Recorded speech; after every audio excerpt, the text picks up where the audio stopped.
Hello dear students, myself Dhirendra Pandey from Gorakhpur Uttar Pradesh.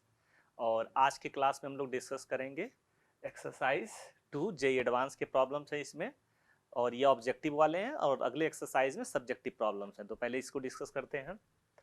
Ethyl alcohol is heated with concentrated H2SO4। तो ये अपने पास ethyl alcohol हो गया CH3CH2OH, concentrated H2SO4 के साथ हीट किया जा रहा है, मतलब एसिड कैटलाइज्ड डिहाइड्रेशन है। ये अपने पास लिविस बेस, ये अपने पास लिविस एसिड, इन दोनों के बीच में इंटरेक्शन होगा तो क्या बनेगा CH3CH2OH2 प्लस। पाथ कौन सा होता है E1 मैकेनिज्म का, तो यहाँ से ये वाला बॉन्ड टूटेगा और ये क्या हो जाएगा CH3CH2 प्लस, और फिर यहाँ से एक हाइड्रोजन एक्सट्रैक्ट होगा और क्या बन जाएगा CH2 डबल बॉन्ड CH2। ठीक, तो आंसर क्या होगा हम लोगों का C2H4। नेक्स्ट आप ऐसे ही क्वेश्चन ट्राई करिएगा। दूसरा, the compound which reacts फास्टेट with glucose reagent at room temperature. तो हमने क्या बोला था ग्लूकोज रिएजेंट में, इससे पहले भी हम ये क्वेश्चन कर चुके हैं।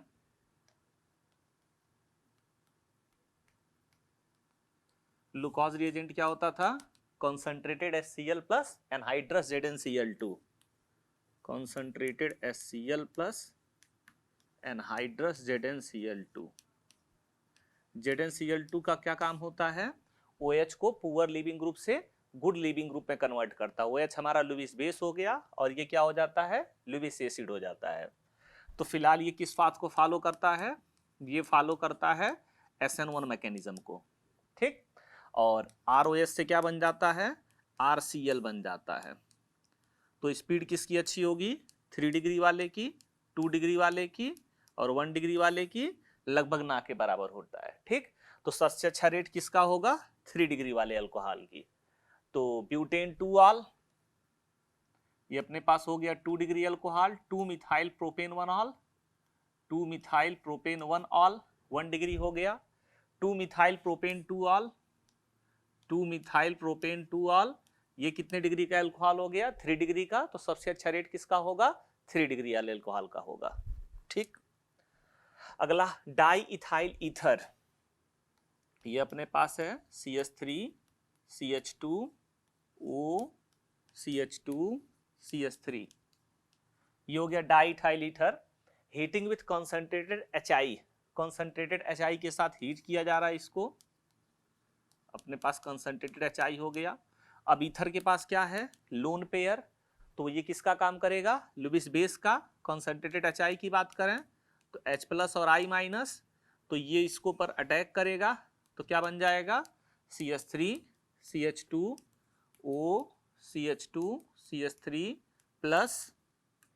अब हमने पहले भी पढ़ रखा है कि कॉन्सेंट्रेटेड HI के साथ 3 डिग्री और रेजोनेंस स्टेबलाइज्ड ग्रुप अगर कोई लगा हुआ है तब वो किस मैकेनिज्म को फॉलो करता है SN1। अदरवाइज 2 डिग्री और 1 डिग्री के साथ ये क्या फॉलो करता है SN2। तो यहाँ पे कौन सा डिग्री है 1 डिग्री नॉर्मल ग्रुप है ये, तो यहाँ पे क्या होगा I माइनस का अटैक होगा किस पाथ से SN2 से, ये अटैक कर गया यहाँ पे, ये वाला बॉन्ड क्या होगा ब्रेक होगा, तो CH3CH2I प्लस CH3CH2OH। और अगर अपने पास एक्सेस में HI है तो फर्दर ये अल्कोहल भी इससे रिएक्ट करेगा कंसंट्रेटेड HI के साथ और क्या बन जाएगा CH3CH2 और यहाँ I लग जाएगा। तो फाइनली क्या बना इथाइल आयोडाइड बन गया। ये हम लोगों का फाइनल प्रोडक्ट है। ठीक, तो क्वेश्चन सॉल्व करना है, हो सकता है हमको अच्छे से आता भी हो कि ये वाले बॉन्ड ब्रेक होंगे, एक्सेस में HI है तो इसके साथ I लग जाएगा, इसके साथ I लग जाएगा, H2 वहां से निकल जाएगा। लेकिन आप मैकेनिज्म जरूर फॉलो करिए जिससे आपकी प्रैक्टिस अच्छी होगी। Next, when propyne is treated with aqueous H2SO4, तो ये अपने पास प्रोपाइन है CH3C ट्रिपल बॉन्ड CH, तो इसका रिएक्शन किससे कराया जा रहा है H2SO4 के साथ in presence of Hg2 plus. तो यहाँ पे क्या होता है Markovnikov addition of H and OH, Markovnikov addition of H and OH। तो H वहां जाएगा जहां हाइड्रोजन ज्यादा होगा, OH वहां जाएगा जहां हाइड्रोजन कम होगा। अब यहाँ OH आ गया, कौन सा फॉर्म है ये? इनॉल फॉर्म है। इनॉल फॉर्म से ज्यादा स्टेबल कौन होता है? कीटो फॉर्म होता है। ठीक, तो ये वाला H उठ के यहाँ जाएगा और ये वाला डबल बॉन्ड यहाँ चला आएगा, तो CH3CO और यहाँ क्या बन जाएगा? CH3। ये मोर स्टेबल है तो क्या बन जाएगा? एसीटोन बन जाएगा और इक्विलिब्रियम भी किधर जाएगा? फॉरवर्ड डायरेक्शन में जाएगा। तो किसका फॉर्मेशन होगा यहाँ पे? एसीटोन का फॉर्मेशन होगा। ठीक, next, HBr reacts fastest with, ठीक है, तो HBr अगर अल्कोहल के साथ रिएक्ट करेगा तो क्या होगा? ये फॉलो करता है SN1 मैकेनिज्म। ठीक, और अगर SN1 मैकेनिज्म फॉलो कर रहा है क्योंकि कार्बोकैटायन का फॉर्मेशन होता है, तो रेट क्या होगा? 3 डिग्री अल्कोहल, 2 डिग्री अल्कोहल और सबसे कम 1 degree alcohol. 2 methyl propane two ol, 2 methyl propane two ol, ये 3 डिग्री अल्कोहल है। Propane 1 ol 1 degree, propane 2 ol 2 degree, 2 methyl propane 1 ol ये भी 1 डिग्री। तो सबसे अच्छा कार्बोकैटायन किस में फॉर्म होगा? 2 मिथाइल प्रोपेन 2 ऑल में। तो सबसे अच्छी रिएक्टिविटी किसकी होगी? पांचवे वाले की होगी। ठीक, next, alcoholic solution of KOH is specific reagent for dehydrohalogenation. अगर अपने पास यहाँ पे एक हाइड्रोजन लगा हुआ है, इसके एंटी पोजीशन पे हैलोजन लगा हुआ है, और हम लोग अगर अल्कोहलिक KOH का यूज कर दें तो क्या होगा? ये एक अच्छा बेस होगा। अच्छा बेस होगा तो यहाँ से क्या निकलेगा? हाइड्रोजन। ये वाला बॉन्ड टूट के यहाँ जाएगा और ये यहाँ चला जाएगा, तो किसका फॉर्मेशन होगा? एल्कीन का। यहाँ से हाइड्रोजन निकला, यहाँ से हैलोजन निकला, तो क्या बोलेंगे इसको? D hydro halogenation. क्या बोलेंगे? डीहाइड्रोहेलोजिनेशन। डीहाइड्रोहेलोजिनेशन, तो ये हम लोगों का आंसर हो जाएगा। Next, 1 chlorobutane on reaction with alcoholic potash gives, ठीक है, 1 क्लोरोब्यूटेन की बात कर रहा है। ये अपने पास 1 क्लोरोब्यूटेन हो गया। अल्कोहलिक पोटास मतलब अल्कोहलिक KOH से रिएक्ट कर रहा है। तो अभी हम लोगों ने डिस्कस किया, ये किसको सपोर्ट करेगा? ये एलिमिनेशन को सपोर्ट करेगा, K+OH-, ये इसको एक्सट्रैक्ट करेगा, ये बॉन्ड यहाँ ब्रेक होगा, ये यहाँ से टूट के निकल जाएगा। कोई रीअरेंजमेंट की पॉसिबिलिटी नहीं है क्योंकि ट्रांजिशन स्टेट में एल्कीन कैरेक्टर आ रहा है, तो ये बन जाएगा। तो प्रोडक्ट क्या होगा? 1 ब्यूटीन या ब्यूट1इन। ठीक, next, the products of reaction of alcoholic AgNO2 with ethyl bromide. ये अपने पास है CH3 CH2 Br, ethyl bromide, अपने पास AgNO2 है। अब इसका लोन पेयर रेजोनेंस के साथ इन्वॉल्व है, तो बेटा डोनेशन किसका होगा? नाइट्रोजन वाले का होगा। तो यहाँ नाइट्रोजन वाला डोनेट करेगा, Br निकलेगा, और यहाँ पे क्या फॉर्मेशन होता है? यहाँ पे फॉर्मेशन होता है CH3 CH2 NO2, मतलब नाइट्रो इथेन का फॉर्मेशन होगा। तो आंसर क्या हो जाएगा? सी वाला। Next, in the reaction HBr, ठीक है, सेम प्रोसेस फॉलो करेंगे हम लोग। ये अपने पास OCH3, सबसे पहले लोन पेयर की वजह से प्रोटोनेशन होगा तो OH+ बन जाएगा। इस बॉन्ड के अंदर डबल बॉन्ड कैरेक्टर रेजोनेंस की वजह से है, बाकी ये बॉन्ड ब्रेक नहीं होगा क्योंकि एराइलिक कार्बोकैटायन बनेगा जो हाईली अनस्टेबल होता है। अब दूसरे स्टेप में हमको Br- से अटैक कराना है। पाथ कौन सा फॉलो करेगा? SN2, तो ये यहाँ पे अटैक करेगा, ये वाला बॉन्ड ब्रेक हो जाएगा, तो यहाँ से बन जाएगा फिनॉल प्लस CH3Br। तो phenol plus CH3Br, option number D, ये करेक्ट आंसर है हम लोगों का। Next, the order of reactivity of the following alkyl halide for SN2 reaction. तो SN2 रिएक्शन में क्या होता है? ये अपने पास R है और लीविंग ग्रुप है। तो SN2 में अपने पास कोई न्यूक्लियोफाइल है, ये न्यूक्लियोफाइल इसके एंटी बॉन्डिंग मॉलिक्यूलर ऑर्बिटल पे अटैक करता है और ये वाला बॉन्ड यहीं से ब्रेक होता है और यही RDS होता है। तो इसके RDS में क्या हो रहा है? ये लीविंग ग्रुप निकल रहा है, और अगर लीविंग ग्रुप निकल रहा है तो लीविंग ग्रुप एबिलिटी जितनी अच्छी होगी, लीविंग ग्रुप एबिलिटी जितनी अच्छी होगी, रेट ऑफ रिएक्शन क्या होगा, उतना ही अच्छा होगा। तो सबसे अच्छी लीविंग ग्रुप एबिलिटी किसकी होती है, I माइनस की, उससे कम Br माइनस सी, उससे कम Cl माइनस की, और सबसे कम F माइनस की। लीविंग ग्रुप मतलब अच्छा लीविंग ग्रुप हो जिसकी स्टेबिलिटी ज्यादा हो। तो सबसे अच्छा स्टेबल कौन है, I माइनस, क्योंकि उस पर लार्ज साइज है उसका, तो चार्ज का डिस्पर्जन ज्यादा होगा तो स्टेबिलिटी ज्यादा होगी। तो इस हिसाब से रिएक्टिविटी का ऑर्डर क्या होगा, Ri, Rbr, Rcl और Rf। ठीक, next, identified a set of reagents reactions condition x and y in the following set of transformation। ठीक है, तो सबसे पहले अपने पास यहां देखें CH3 CH CH3, तो इसका मतलब ये क्या रहा होगा, CH3 CH double bond CH2, और अगर मोर स्टेबल कार्बोकैटायन पे अटैक हुआ है तो पक्का यहाँ पे क्या होगा, HBr होगा, और ये बनाने के लिए हमारे पास यहाँ क्या रहा होगा, एल्कोहलिक KOH या NaOH रहा होगा। ठीक, तो ये एक बेसिक आइडिया हम लोग क्वेश्चन को देख के लगा सकते हैं। ठीक है, तो अपने पास कॉन्सेंट्रेटेड एल्कोहलिक KOH या NaOH चाहिए होगा और HBr चाहिए होगा। ठीक है, तो ये अपने पास आ गया। Next, C2H5O। अब यहां पे अपने पास ये OH है, ये अपने पास C2H5I है, और यहाँ पे C2H5O माइनस है। अगर ये इसके ऊपर अटैक करता है तो SN2 रिएक्शन होगा, और यहाँ से हाइड्रोजन एब्स्ट्रैक्ट करता है तो एसिड बेस रिएक्शन होगा। और हमको पता है केमिस्ट्री में सबसे फास्ट रिएक्शन कौन, एसिड बेस रिएक्शन। तो C2H5O माइनस का पहला अधिकार क्या है कि वो H निकालेगा। H निकालेगा तो किसका फॉर्मेशन होगा, फिनॉक्साइड आयन का फॉर्मेशन होगा। तो ये नया न्यूक्लियोफाइल बन गया हम लोगों का, जो कि एक्सेस में होगा। तो अब ये इसके ऊपर अटैक करेगा C2H5I के ऊपर, तो ये बैक साइड से अटैक करेगा, आयोडीन वाला बॉन्ड टूटेगा और OC2H5 बन जाएगा।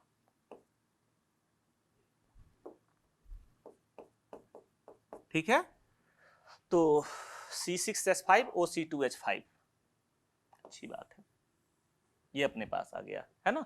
नेक्स्ट, OH का रिएक्शन कराया गया है। ठीक है, तो क्या होगा यहां पे,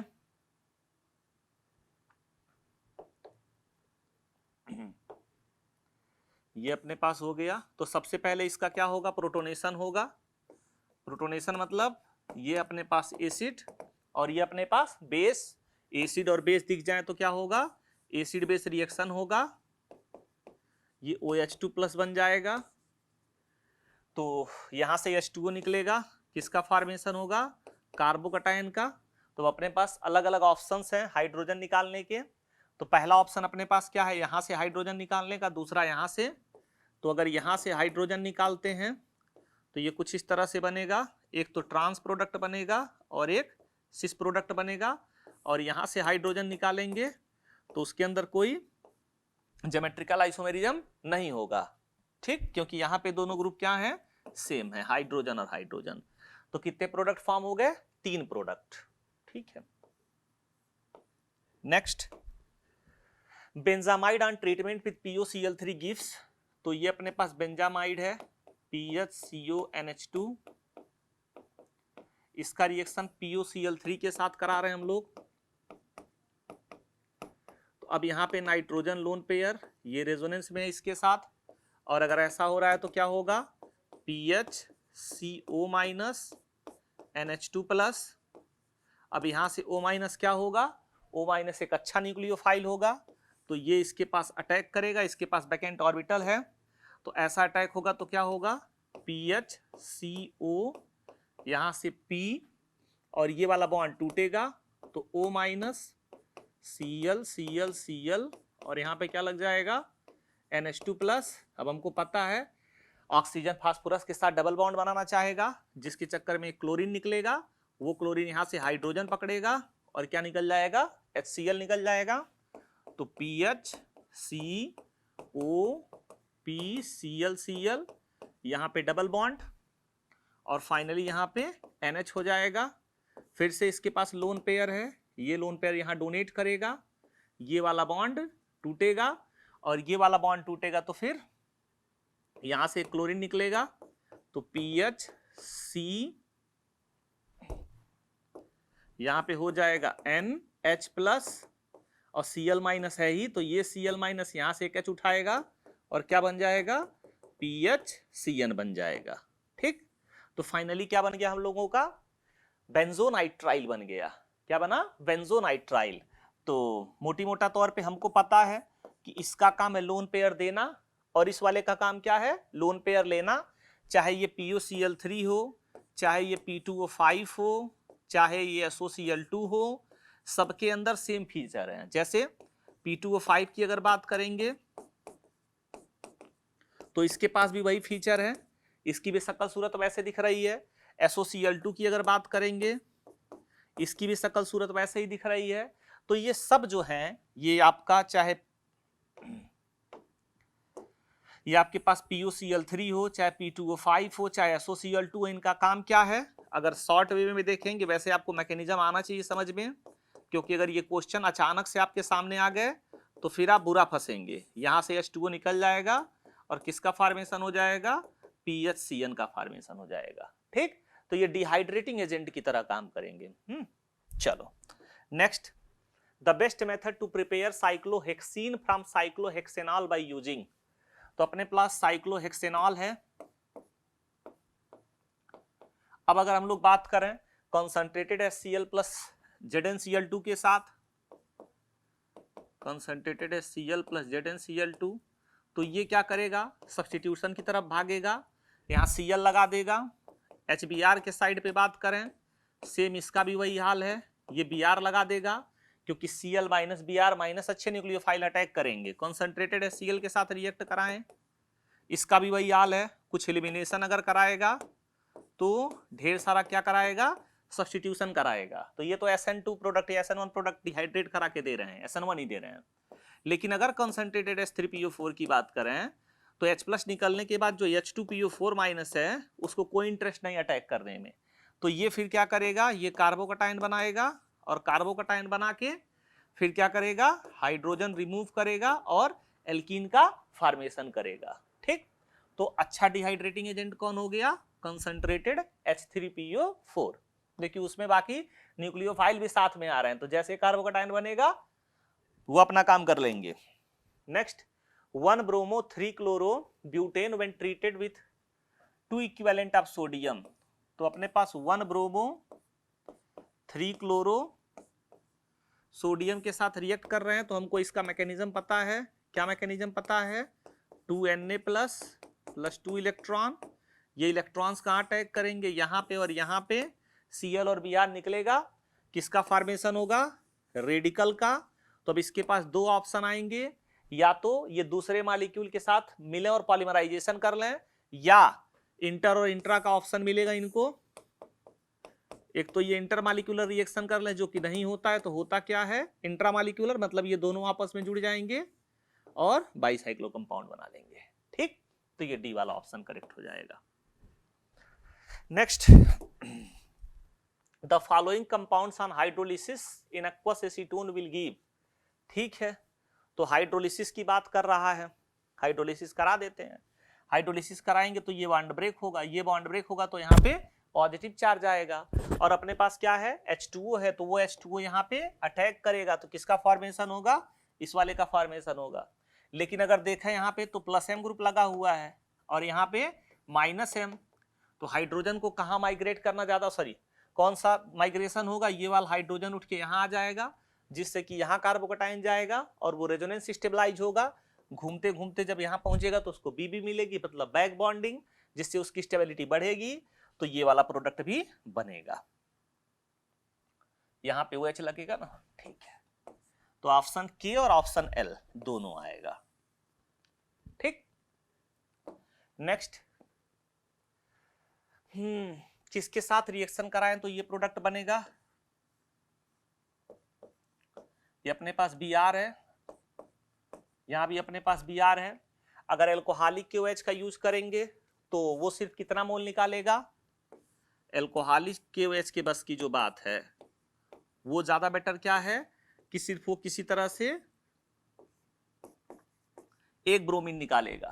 ठीक, अगर alcoholic QH followed by NaNH2 की बात करें, मतलब इसके बाद NaNH2 मिला दें, तो ये क्या करेगा, दूसरा HBr भी निकाल देगा और यहाँ पे किसका फॉर्मेशन हो जाएगा, इथाइन का।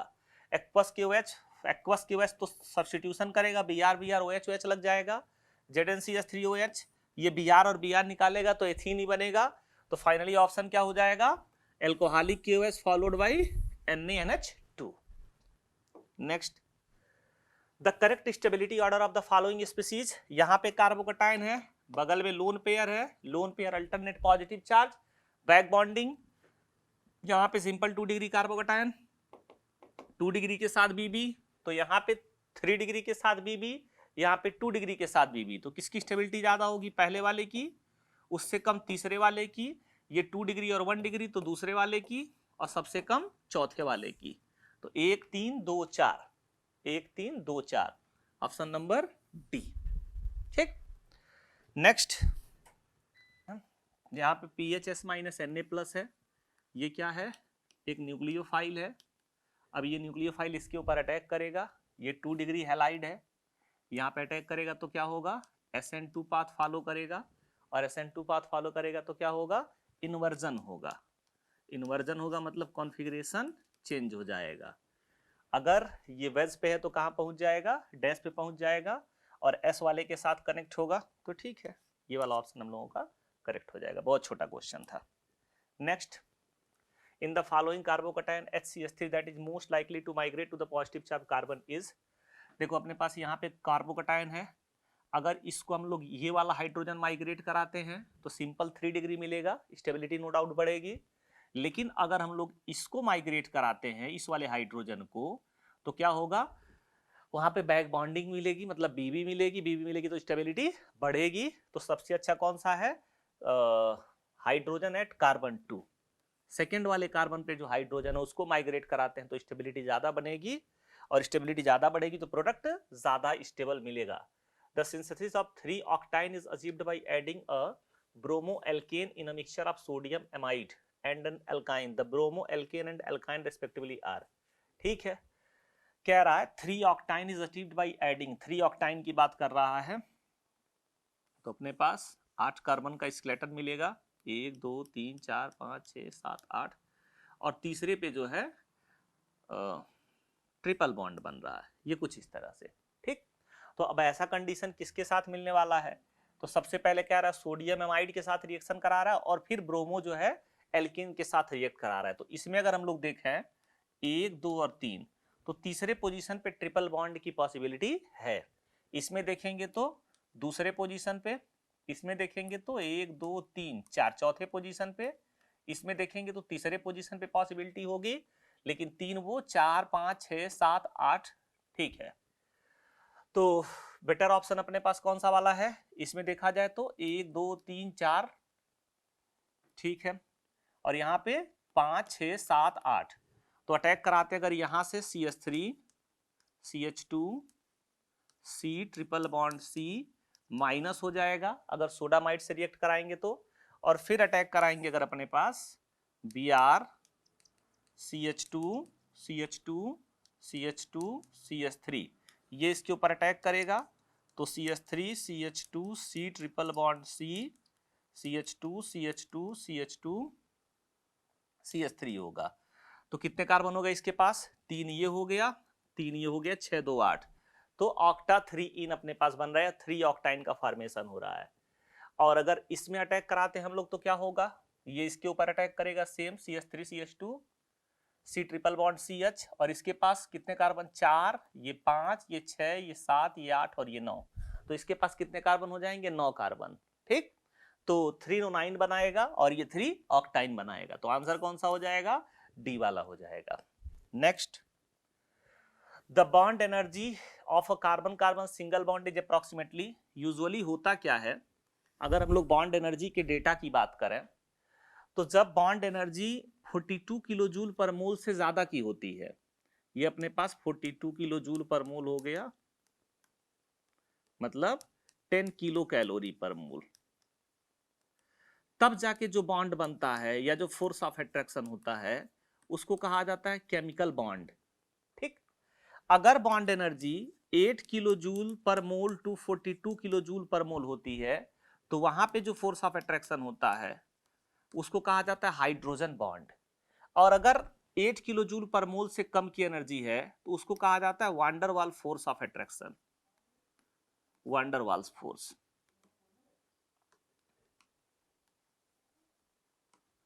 Force of attraction.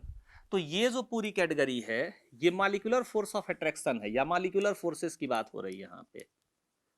ये हो गया आपके पास मॉलिक्यूलर फोर्सेस। और यहाँ पे जो है केमिकल बॉन्ड का फॉर्मेशन हो रहा है। इसका मतलब मिनिमम बॉन्ड एनर्जी कितनी होगी केमिकल बॉन्ड फॉर्मेशन के लिए? 10 किलो कैलोरी पर मोल। बहुत वीक बॉन्ड होगा कोई, इसका मतलब जो बॉन्ड एनर्जी वो 10 किलो कैलोरी पर मोल से ज्यादा ही होगी। ठीक, तो अपने पास ऑप्शन देखते हैं। 1 किलो कैलोरी, इस पे तो यार वंडरवाल फोर्स कहीं लंदन फोर्स लगेगा। 10, अब यही थोड़ी ना होगा, कार्बन कार्बन एक स्ट्रॉन्ग बॉन्ड होता है ना, तो ठीक ठाक उसकी बॉन्ड एनर्जी होगी। 1000 सवाल ही नहीं पैदा होता है, इतना भी डिफरेंस नहीं आ जाएगा। 10 किलो कैलोरी मिनिमम है, 200 300 400 तक जाएगा। तो मॉडरेट रेंज में कौन आ गया? 100।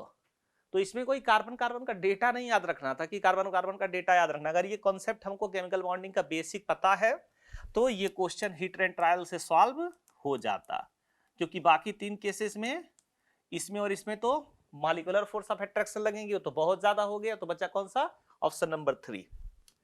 नेक्स्ट, यहां पे ये बेस एसिड की तरह काम करेगा, तो यहां से N- बन जाएगा, वो रेजोनेंस स्टेबलाइज इस वजह से बन रहा है। अब ये न्यूक्लियोफाइल की तरह काम करेगा, इसके पास अटैक करेगा, यहां तो भूल जाओ। क्यों? क्योंकि ये डबल बॉन्ड कैरेक्टर है जिसकी वजह से बॉन्ड आसानी से टूटने वाला नहीं है, तो ये इसके पास जाएगा। तो फाइनली क्या होगा? यहां पे CO N और यहां से क्या लग जाएगा? CH2 बेंजीन रिंग, और फाइनली इसके साथ क्या लग जाएगा? Br लग जाएगा। देख लो ऐसी शकल सूरत कहीं दिख रही हो, पहले वाले में दिख रहा है। ठीक है, next, the major product of the following reaction is. इससे पहले भी हम लोगों ने सीट में डिस्कस किया था ये क्वेश्चन, कि इसके पास लोन पेयर है जो कि रेजोनेंस में इन्वॉल्व है, इस वजह से ये लुईस बेस का काम नहीं करेगा। तो जब भी प्रोटोनेशन होगा तो वो प्रोटोनेशन किसके ऊपर होगा? एल्कीन के ऊपर होगा। अब यहां से प्रोटोनेट होगा तो ये वाला कार्बोकटायन बनेगा, यहां वाला कार्बोकटायन क्यों नहीं बनेगा? क्योंकि ये कार्बोकटायन बीबी के साथ रेजोनेंस स्टेबलाइज्ड है। अब इसके ऊपर RCH2OH का अटैक होगा, इसके पास लोन पेयर है, ये यहां अटैक कर जाएगा, और OCH2 और R बन जाएगा यहां पे पॉजिटिव चार्ज, तो ये H+ निकल जाएगा। तो फाइनली इस तरह से अपना प्रोडक्ट बन जाएगा OCH2R। हमने पहले भी, इससे पहले पढ़ रखा था कि कभी भी किसी कार्बन पे कुछ इस तरह का कॉन्फ़िगरेशन हो, COR OR, यहां से R हो, यहां से H हो। ठीक, एक कार्बन पे 2 OR ग्रुप लगे हुए, जैसा कि यहां पे एक कार्बन है अपने पास, ये भी OR है, और इसके साथ अगर ध्यान से देखोगे तो ये भी क्या है? OR है, और एक R है और एक H है। तो इस तरह के ग्रुप को कहा जाता है एसिटल। और वैसे ही अगर ये कार्बन है अपने पास, ये OR लगा है, ये OR लगा है, ये दोनों RR है, तो इसको क्या कहा जाता है? इसको कहा जाता है कीटल। ठीक, तो इस वाले कार्बन के रिस्पेक्ट में देखोगे तो ये हो गया अपने पास R, ये हो गया H, ये OR और ये भी OR। तो किसका फॉर्मेशन हुआ? एक एसिटल का फॉर्मेशन हो रहा है। ठीक, next, Ki in acetone undergoes SN2 reaction with each of PQRS। Rate की बात कर रहा है, तो हम लोग एक डेटा पढ़ते हैं शुरू से ही। CH3Cl की बात करें तो SN2 के लिए जिसका रेट होता है वो 200 टाइम्स होता है। आइसोप्रोपाइल क्लोराइड की बात करें तो 0.02 होता है। ऐसे एलाइलिक क्लोराइड की बात करें तो यहाँ पे जो रेट होता है वो 79 होता है। और बेंजाइलिक क्लोराइड की बात करें तो बेंजाइलिक क्लोराइड का रेट कितना होता है? अप्रोक्सीमेटली 200 होता है, ये भी 200 होता है। और अगर अल्फा हेलो कीटोन की बात करें, सॉरी अल्फा हेलो ईथर की बात करें तो इसका रेट 920 होता है। और अगर अल्फा हेलो कीटोन की बात करें तो इसका रेट 10⁵ टाइम्स होता है। ये एक जनरल ऑर्डर था SN2 की रिएक्टिविटी का। ठीक, अब देख लो ये क्वेश्चन सेम इसी पे पूछा हुआ है। अल्फा हेलो कीटोन सबसे ज्यादा रिएक्टिव होगा, उससे कम रिएक्टिव कौन होगा? P वाला, उससे कम रिएक्टिव होगा R वाला, और सबसे कम रिएक्टिव कौन होगा? Q वाला। SPRQ, SPRQ। Next, hyper conjugation की बात कर रहा है, तो हमने हाइपर कंजुगेशन में पढ़ा था, ये अपने पास पाई स्टार मॉलिक्यूलर ऑर्बिटल हो गया वैकेंट, और ये अपने पास कार्बन हाइड्रोजन बॉन्ड है, इनके बीच में डीलोकलाइजेशन होता है। तो ये वाला डीलोकलाइजेशन क्या था? Sigma pi star. और अगर अपने पास कार्बोकटायन है तो इसके पास वैकेंट p ऑर्बिटल है, ये कार्बन हाइड्रोजन बॉन्ड है, ये इसमें डीलोकलाइज होता है, तो सिग्मा p वैकेंट ऑर्बिटल, ये फील्ड है और ये वैकेंट है, ये फील्ड है। तो ठीक है, sigma p empty and sigma pi star electron delocalization, sigma field.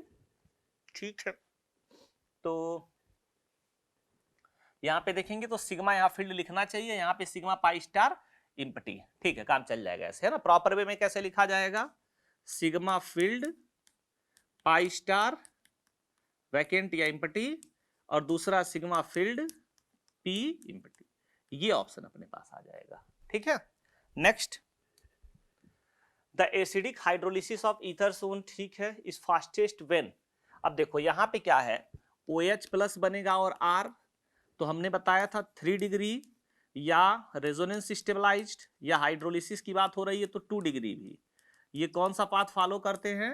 SN1 path follow करते हैं। ठीक, SN1 पाथ फॉलो करेंगे तो क्या होगा? ये वाला बॉन्ड ब्रेक होगा, यहाँ कार्बोकटायन बनेगा, और कार्बोकटायन जितना ज्यादा स्टेबल होगा रिएक्टिविटी उतनी ज्यादा होगी। अब अगर फिनाइल ग्रुप को रिप्लेस कर दिया जाए 2 पैरामिथॉक्सी फिनाइल ग्रुप, यानी कि यहाँ पे OCH3 लगा दिया जाए और यहाँ भी OCH3 लगा दिया जाए, तो जब कार्बोकटायन घूमते घूमते यहाँ जाएगा तो क्या मिलेगा उसको? बीबी मिलेगी, और बीबी मिलेगी तो स्टेबिलिटी क्या होगी? बढ़ेगी। स्टेबिलिटी बढ़ेगी तो रेट ऑफ रिएक्शन भी बढ़ेगा।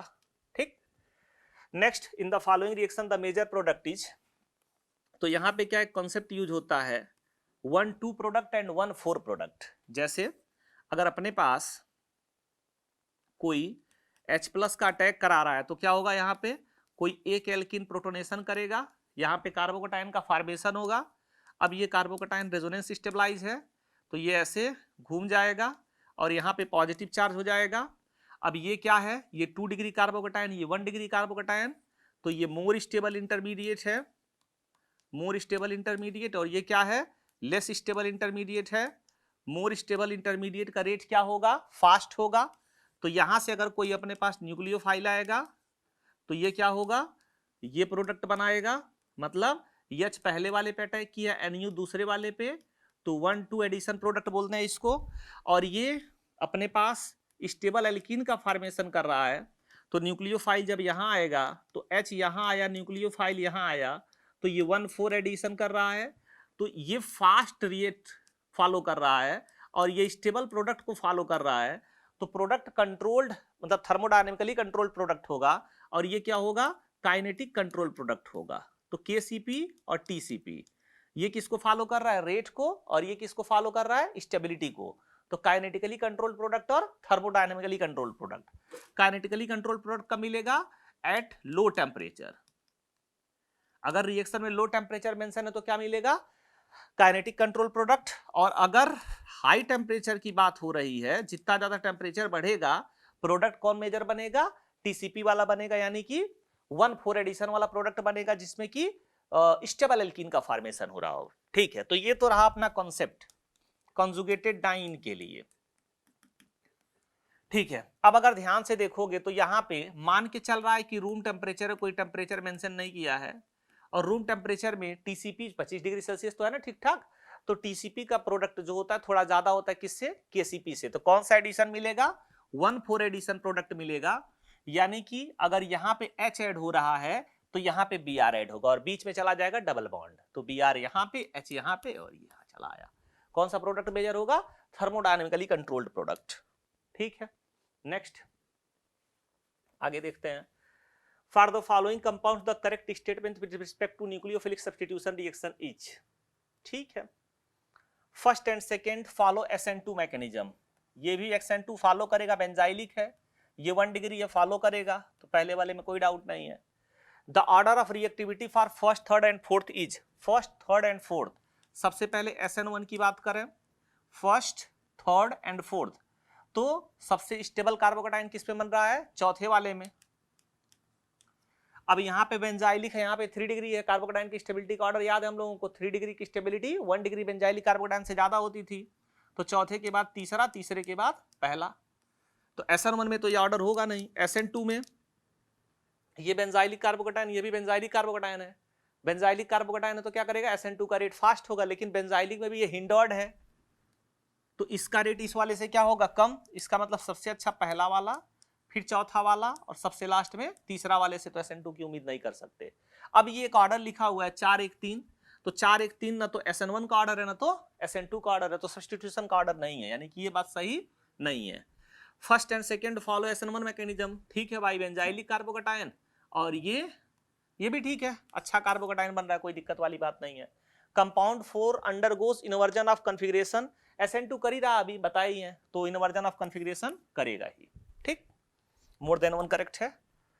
The order of basicity among the following compound is, basicity में ये सकल सूरत आपको दिख रही है, ग्वानिडीन टाइप स्ट्रक्चर है, 3 इक्विवेलेंट स्ट्रक्चर बनेंगे, तो सबसे ज्यादा बेसिक कौन होगा, चौथा वाला, उसी ग्वानिडीन का छोटा वाला भाई है ये, यहाँ पे CH3 लगा हुआ है, पर कंजुगेशन भी वर्क करेगा, तो इसकी स्टेबिलिटी और अच्छी होगी, तो पहला वाला, ये तो सबसे घटिया स्थिति में है, एरोमेटाइजेशन है इसके अंदर, पाई अल्टरनेट लोन पेयर अल्टरनेट पाई, तो एरोमेटिक रिंग घूमेगी इसके अंदर, ठीक, तो बहुत अच्छी स्टेबिलिटी इसकी नहीं होगी, तो सबसे लास्ट में कौन जाएगा, तीसरा वाला, तो इससे कम दूसरा वाला, 4 1 2 3 ये आ गया अपने पास, ठीक है।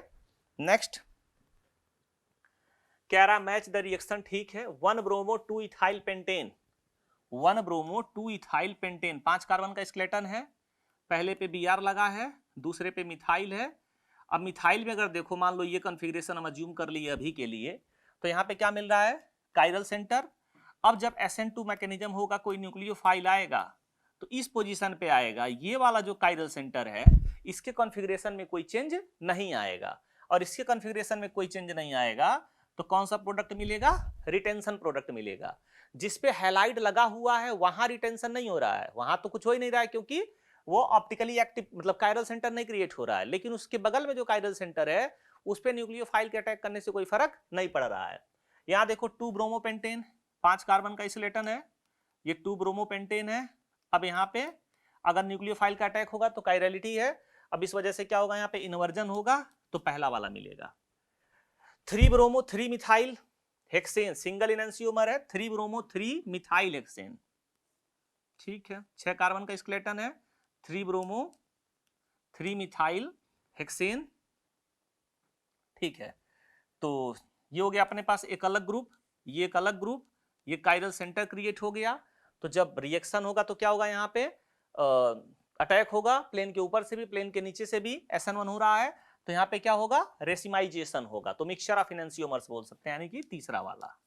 नेक्स्ट, अब यहाँ पे देखो SN1 हो रहा है, तो ये जो पोजीशन है अपने पास, ये तो फिक्स रहने वाला है, इसके में कोई चेंज नहीं आएगा, और इस वाले में न्यूक्लियोफाइल एक बार प्लेन के ऊपर अटैक करे, एक बार प्लेन के नीचे, मतलब ऐसे समझो कोई क्वेश्चन अपने पास, ये मिथाइल है, ये H है, ये C2H5 है, यहाँ पे C2H5 है, यहाँ पे Br है, और यहाँ पे मिथाइल है।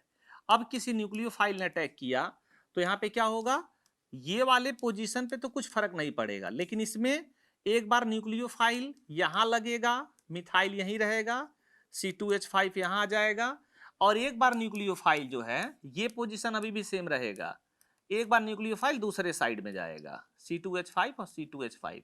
तो क्या हो रहा है, ये वाले का तो मिरर इमेज यहाँ पे मिल रहा है, लेकिन इस वाले के कॉन्फ़िगरेशन में कोई चेंज नहीं आया है। तो एक कार्बन पे कॉन्फ़िगरेशन डिफरेंट हुआ तो ये non superimposable non mirror image है, ये एक दूसरे के मिरर इमेज नहीं है, तो non superimposable non mirror image को क्या कहा जाता है, डाइस्टीरियोमर्स। तो आंसर क्या होगा, मिक्सचर ऑफ डाइस्टीरियोमर्स, तो इसमें 5वां वाला ऑप्शन करेक्ट हो जाएगा, ठीक। Next, the ether when treated with HI produces, ठीक है भाई, ये अपने पास OCH2 और ये बेंजीन रिंग लगा हुआ है, अब यहाँ पे H प्लस का अटैक होगा, ये lone pair Lewis acid base interaction होगा, तो ये अपने पास रिंग, यहाँ पे OH प्लस CH2, यहाँ पे ये आ गया। अब रेजोनेंस स्टेबलाइजेशन है तो स्टेबल कार्बोकैटायन का फॉर्मेशन होगा, यहाँ से फिनॉल बन गया। अब अपने पास I माइनस है, I माइनस इसके ऊपर अटैक करेगा कार्बोकैटायन के ऊपर, तो क्या बन जाएगा, CH2I बन जाएगा। तो the ether when treated with HI, अब अगर अपने पास ये ठीक है फिनॉल बनेगा और CH2I बनेगा, तो फिनॉल भी बनेगा और CH2I वाला भी बनेगा, ठीक, मोर देन वन है। नेक्स्ट कह रहा है कैरियस टेस्ट की बात हो रहा है, तो कैरियस टेस्ट में अगर कोई सल्फर कंटेनिंग कंपाउंड है तो ऑक्सीडाइज होकर वो क्या हो जाता है, सल्फेट में कन्वर्ट हो जाता है, और सल्फेट में अगर बेरियम 2+ है तो ये किसका फॉर्मेशन कर लेगा, बेरियम सल्फेट प्रेसिपिटेट का फॉर्मेशन कर लेगा, ठीक।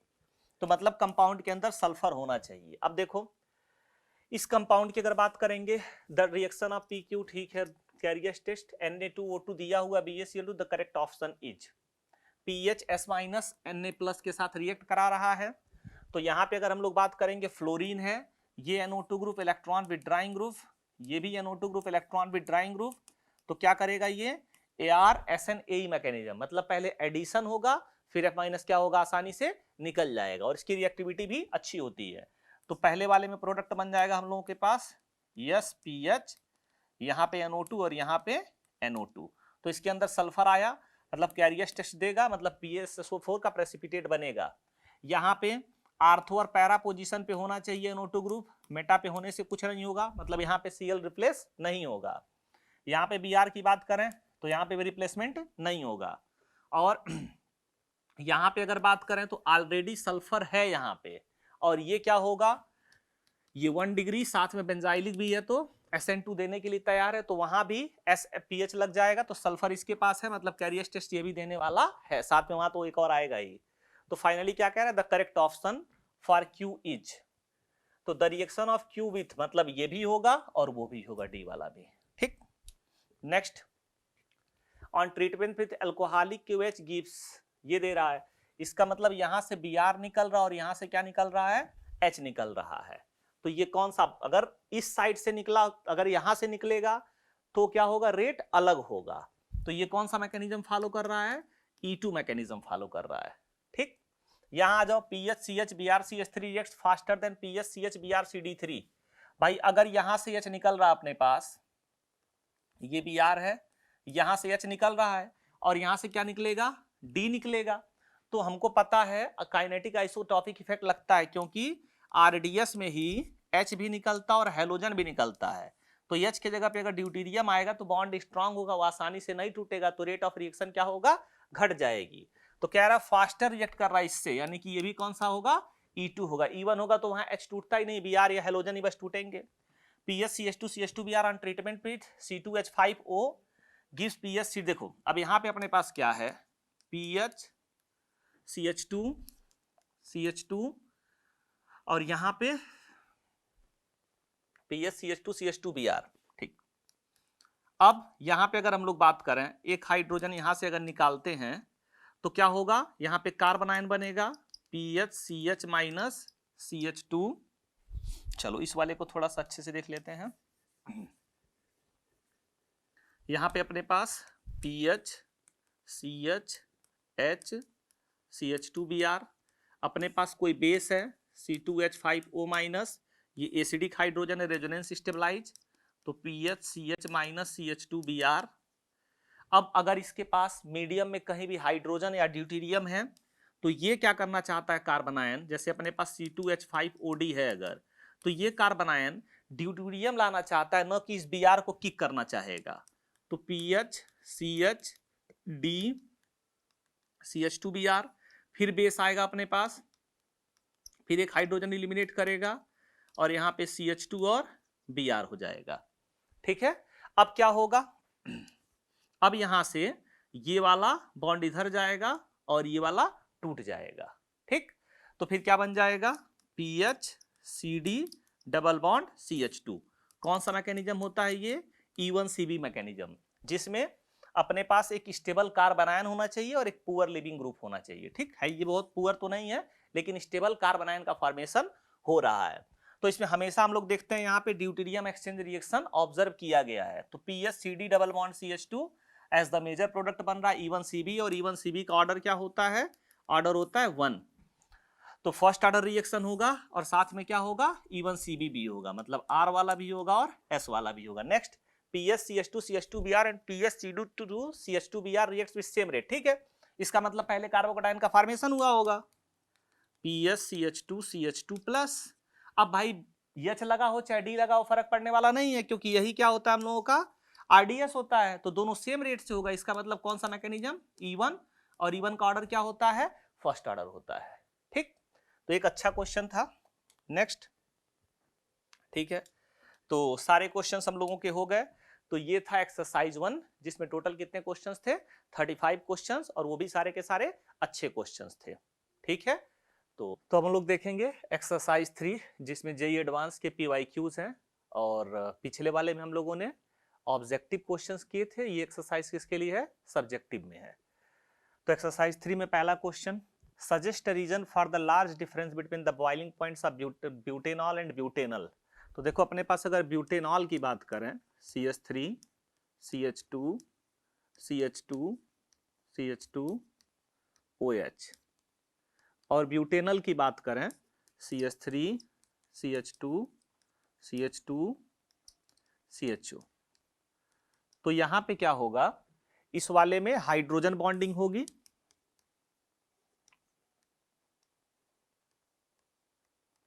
और यहां पे वीक डाइपोल डाइपोल इंटरेक्शन होगा। ऑक्सीजन पे निगेटिव, कार्बन पे पॉजिटिव, तो वीक डाइपोल डाइपोल इंटरेक्शन।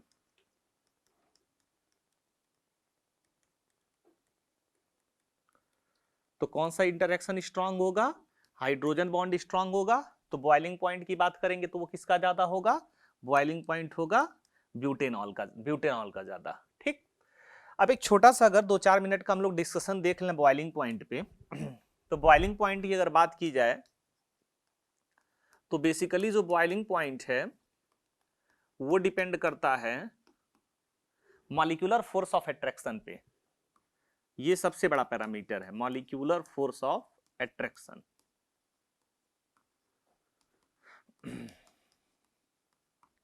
और अगर मॉलिक्यूलर फोर्स ऑफ अट्रैक्शन का नेचर सेम है, मॉलिक्यूलर फोर्स ऑफ अट्रैक्शन मतलब हाइड्रोजन बॉन्ड और वान डेर वाल्स फोर्स, यहां पे बात होती है हाइड्रोजन बॉन्ड और van der Waals force of attraction.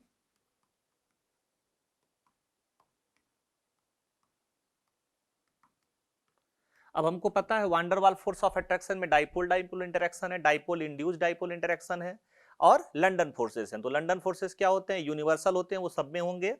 अगर सेम टाइप का फोर्स सबके बीच में प्रेजेंट है तो फिर क्वेश्चन किससे सॉल्व होगा? मॉलिक्यूलर मास से। जिसका मॉलिक्यूलर मास ज्यादा होगा उसका बॉइलिंग पॉइंट ज्यादा होगा, विथ फ्यू एक्सेप्शंस। कुछ एक्सेप्शंस भी इसमें आ सकते हैं। नेक्स्ट, अगर हम लोग बात करें तो सरफेस एरिया पे अगर मॉलिक्यूलर मास सेम हो, सरफेस एरिया डिफरेंट हो, तो सरफेस एरिया ज्यादा होगा तो बॉइलिंग पॉइंट ज्यादा होगा। और सरफेस एरिया जो होता है वो ब्रांचिंग के इनवर्सली प्रोपोर्शनल होता है। तो ब्रांचिंग जितनी ज्यादा होगी सरफेस एरिया उतनी कम होगी, सरफेस एरिया जितनी कम होगी बॉइलिंग पॉइंट उतना कम होगा।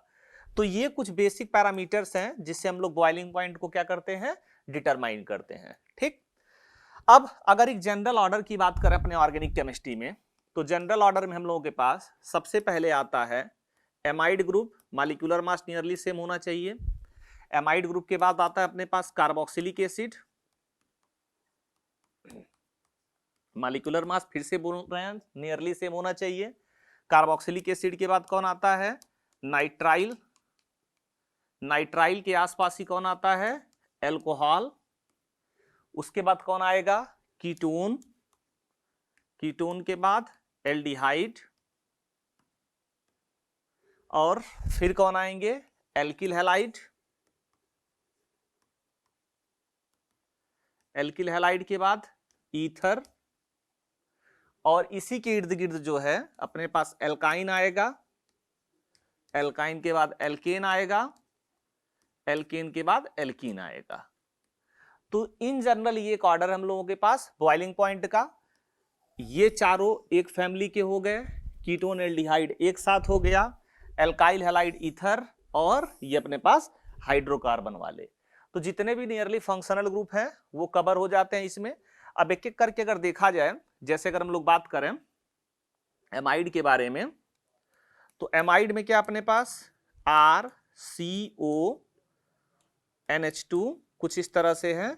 अब अगर इसका अगर आरएस देखा जाए रेजोनेटिंग स्ट्रक्चर, तो ये क्या बन रहा है RCO माइनस NH2 प्लस। ठीक, तो अपने पास ऐसे अगर दो मॉलिक्यूल आ जाएं RCNH2 प्लस और यहां से O माइनस, और सिमिलरली दूसरा molecule NH2 plus CO minus और R, तो यहां पे ये कंप्लीट चार्ज का सेपरेशन है और इनके बीच में ये फोर्स लग रहा है। तो जो डाइपोल डाइपोल इंटरेक्शन है वहां पे क्या होगा, स्ट्रॉन्ग डाइपोल डाइपोल इंटरेक्शन होगा। यहां पे स्ट्रॉन्ग डाइपोल डाइपोल इंटरेक्शन, एक तरह से ये आयन इंटरेक्शन हो जा रहा है। ठीक, डाइपोल डाइपोल लिख तो दे रहे हैं लेकिन यहां पे ये प्रॉपर आयन इंटरेक्शन हो जा रहा है, और वो इंटरेक्शन क्या होगा, बहुत स्ट्रांग होगा। इसलिए जो हमारे पास डाइमराइजेशन हो ही रहा है, और इसलिए ये जो मॉलिक्यूल है हमारे पास, इसका बॉइलिंग पॉइंट क्या होता है, बहुत ज्यादा होता है। बाकी इसके बाद अगर हम लोग बात करें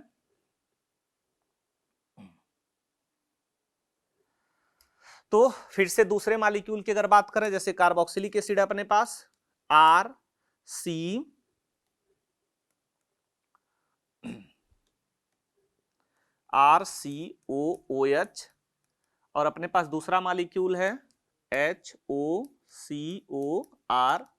अब ये दोनों क्या करते हैं, हाइड्रोजन बॉन्डिंग के थ्रू, वो भी कौन सा hydrogen bond, intermolecular hydrogen bond. Intermolecular hydrogen bond से क्या होते हैं, डाइमराइज हो जाते हैं, इस वजह से इनका बॉइलिंग पॉइंट भी बहुत अच्छा होता है। तीसरे नंबर पे बात करें, अपने पास नाइट्राइल है। अगर नाइट्राइल के स्ट्रक्चर की बात करें तो ये कुछ इस तरह का स्ट्रक्चर हो गया, इसमें भी इस तरह से चार्ज का सेपरेशन आता है, और ये भी इसकी पोलैरिटी बहुत अच्छी है। पोलैरिटी बहुत अच्छी है तो ये स्ट्रॉन्ग डाइपोल डाइपोल इंटरेक्शन होगा, इसमें भी स्ट्रॉन्ग डाइपोल डाइपोल इंटरेक्शन। अब स्ट्रॉन्ग डाइपोल डाइपोल इंटरेक्शन की वजह से क्या होगा, यहां भी फोर्स ऑफ अट्रैक्शन अच्छा होगा, यहां पे पूरा आयन का इंटरेक्शन हुआ, यहां पे हाइड्रोजन बॉन्डिंग हुई, यहां पे भी डाइपोल डाइपोल इंटरेक्शन है, लेकिन बहुत अच्छा, मतलब सबसे अच्छा किसमें हुआ, इस वाले में। इसमें तो हाइड्रोजन बॉन्डिंग हो ही रही है, इसमें नॉर्मल डाइपोल नहीं है, मतलब पोलैरिटी बहुत ज्यादा, इस वजह से इंटरेक्शन भी बहुत ज्यादा हो रहा है। ठीक, तो सबसे अच्छा कौन हो गया, एमाइड, फिर कार्बोक्सिलिक एसिड, फिर नाइट्राइल, और फिर नॉर्मल अपने पास क्या हो गया, एल्कोहल हो गया। ठीक, क्योंकि वहां डाइमराइजेशन नहीं होता, सिंपल एसोसिएशन होता है, और इन सारे केसेस में क्या हो रहा है, डाइमराइजेशन हो रहा है। तो ये डाइमर वाले जो तीनों केस हैं, इस तरह से ये नाइट्राइल का हो गया या एमाइड का हो गया, कार्बोक्सिलिक एसिड, ये सबसे ज्यादा। फिर एल्कोहल और कीटोन एल्डिहाइड में बात करेंगे तो इसकी पोलैरिटी ज्यादा होती है, इसकी पोलैरिटी कम होती है, तो कीटोन का बॉइलिंग पॉइंट क्या होगा, एल्कोहल से ज्यादा होगा। फिर अल्काइल हैलाइड, ईथर में भी अल्काइल हैलाइड की पोलैरिटी ज्यादा होगी, ईथर की कम होगी, तो फिर कौन ज्यादा हो जाएगा, alkyl halide. Alkyne, alkene, alkene की अगर हम लोग बात करें तो यहां पे क्या होगा, अब देखो अपने पास अगर इन जनरल हम लोग बात करें तो ऑर्डर होना चाहिए था एल्केन, एल्कीन, एल्काइन, क्योंकि यहां पे जो मास होगा वो दो दो हाइड्रोजन का डिफरेंस क्रिएट होगा, दो दो हाइड्रोजन का डिफरेंस क्रिएट होगा, तो मास किसका ज्यादा होगा, एल्केन का, तो इस हिसाब से इसका ज्यादा होना चाहिए बॉइलिंग पॉइंट। लेकिन अगर हम लोग एल्कीन की बात करें तो एल्कीन के अंदर ये जो दो दो पाई बॉन्ड है, इस वजह से यहां पे जो पोलराइजेबिलिटी होती है इलेक्ट्रॉन की वो बहुत ज्यादा हो जाती है। ठीक, एक तरह से यहां इलेक्ट्रॉन बहुत ज्यादा है, और साथ में इसका स्ट्रक्चर भी लीनियर है, तो लीनियर स्ट्रक्चर की वजह से पैकिंग भी बहुत अच्छे से होगी, तो फोर्स ऑफ अट्रैक्शन इसके अंदर कुछ ज्यादा ही डोमिनेटिंग हो जा रहा है, इस वजह से ये मास फैक्टर पे डोमिनेटिंग होगा। और जो ऑर्डर हम लोगों को देखने के लिए मिलता है इसमें, एल्काइन, एल्केन, और फिर फाइनली क्या देखने के लिए मिलता है, एल्कीन। तो ये एक छोटा सा चार्ट है आप लोगों का, पूरी ऑर्गेनिक केमिस्ट्री के जो जनरल फंक्शनल ग्रुप्स हैं उसके बॉइलिंग पॉइंट किस तरह से वैरी करेंगे, एक जनरल ऑर्डर हमने आपको बता दिया। ठीक, तो अब अगले क्वेश्चन की तरफ बढ़ते हैं। Next question, write the structure of the major organic product expected from each of the following reaction. तो ये अपने पास एक रिएक्शन है, बॉइलिंग एक्वस KOH है, तो या NaOH ले लेते हैं या KOH ले लेते हैं। तो ये किस रिएक्शन को फॉलो करता है? SN2 को। अपने पास 2 Cl है तो दोनों Cl को ये रिप्लेस कर देगा एक सिंपल तरीके से, CH3 CH2 CH और OH और OH। ठीक, अब एक कार्बन पे 2 OH ग्रुप क्या होंगे? अनस्टेबल होंगे। क्यों अनस्टेबल होंगे? ये अपने पास कार्बन है, ये अपने पास OH है।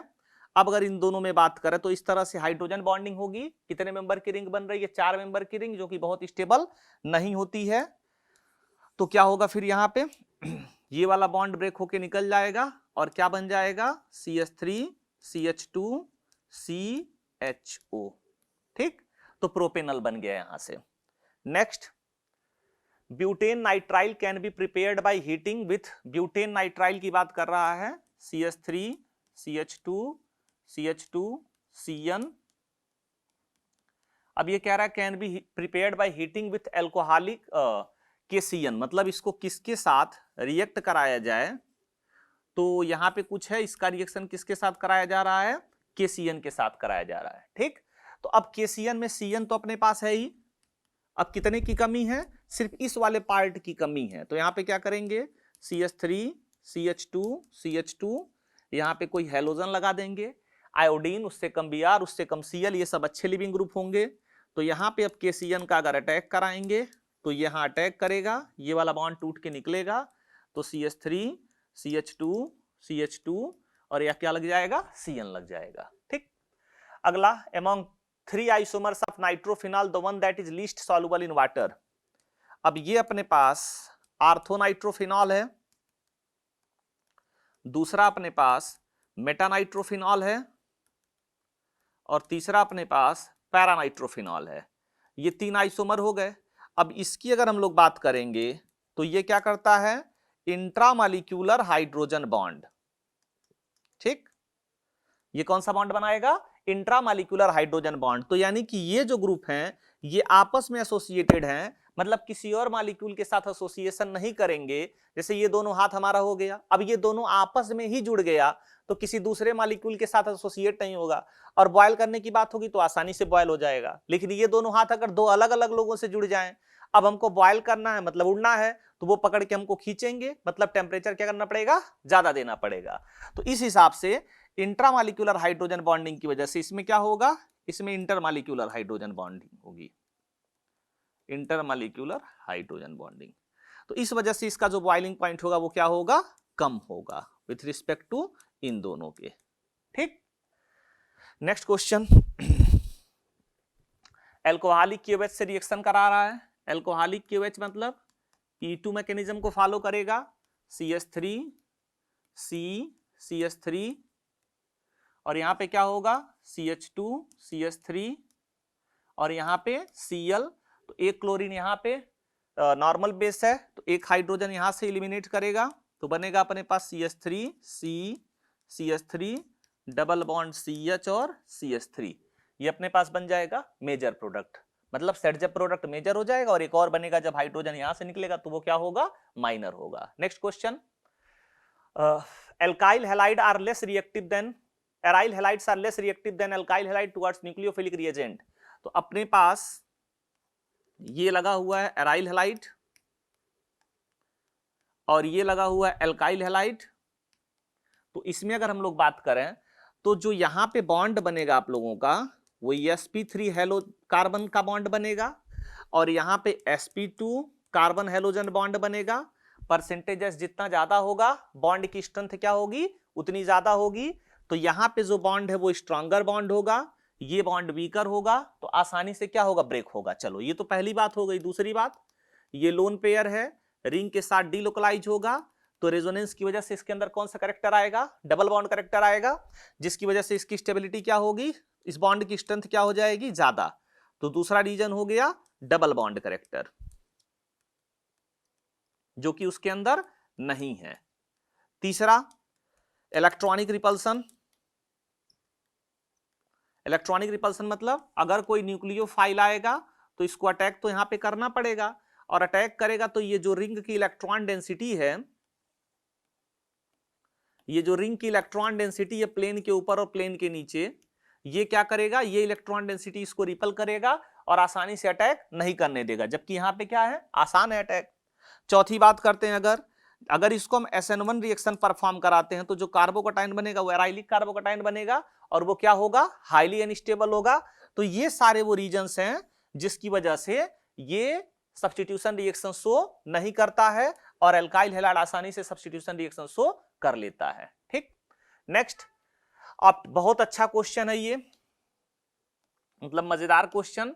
ऑप्टिकली एक्टिव 2-आयोडोब्यूटेन, 2-आयोडोब्यूटेन की अगर बात करें तो ये अपने पास CH3 CH2 CH CH3, अब यहां पे अपने पास 2-आयोडोब्यूटेन है, थोड़ा सा इसको और अच्छे से लिखा जाए तो C2H5, यहां पे लिख सकते हैं H, और यहां पे CH3 और यहां पे I। ये कुछ इस तरह से हो गया, ऑप्टिकली एक्टिव है ये, एक स्ट्रक्चर इसका बना देते हैं कोई ये कॉन्फ़िगरेशन। अब अगर अपने पास Ki का अटैक हो रहा है, यानी कि दूसरे I- का अटैक हो रहा है, तो रिएक्शन कैसा होगा, SN2 होगा, SN2 होगा तो वहां पे क्या होगा, इन्वर्जन होगा, तो यहाँ पे I, यहाँ पे C2H5, यहाँ पे CH3 और यहाँ पे H।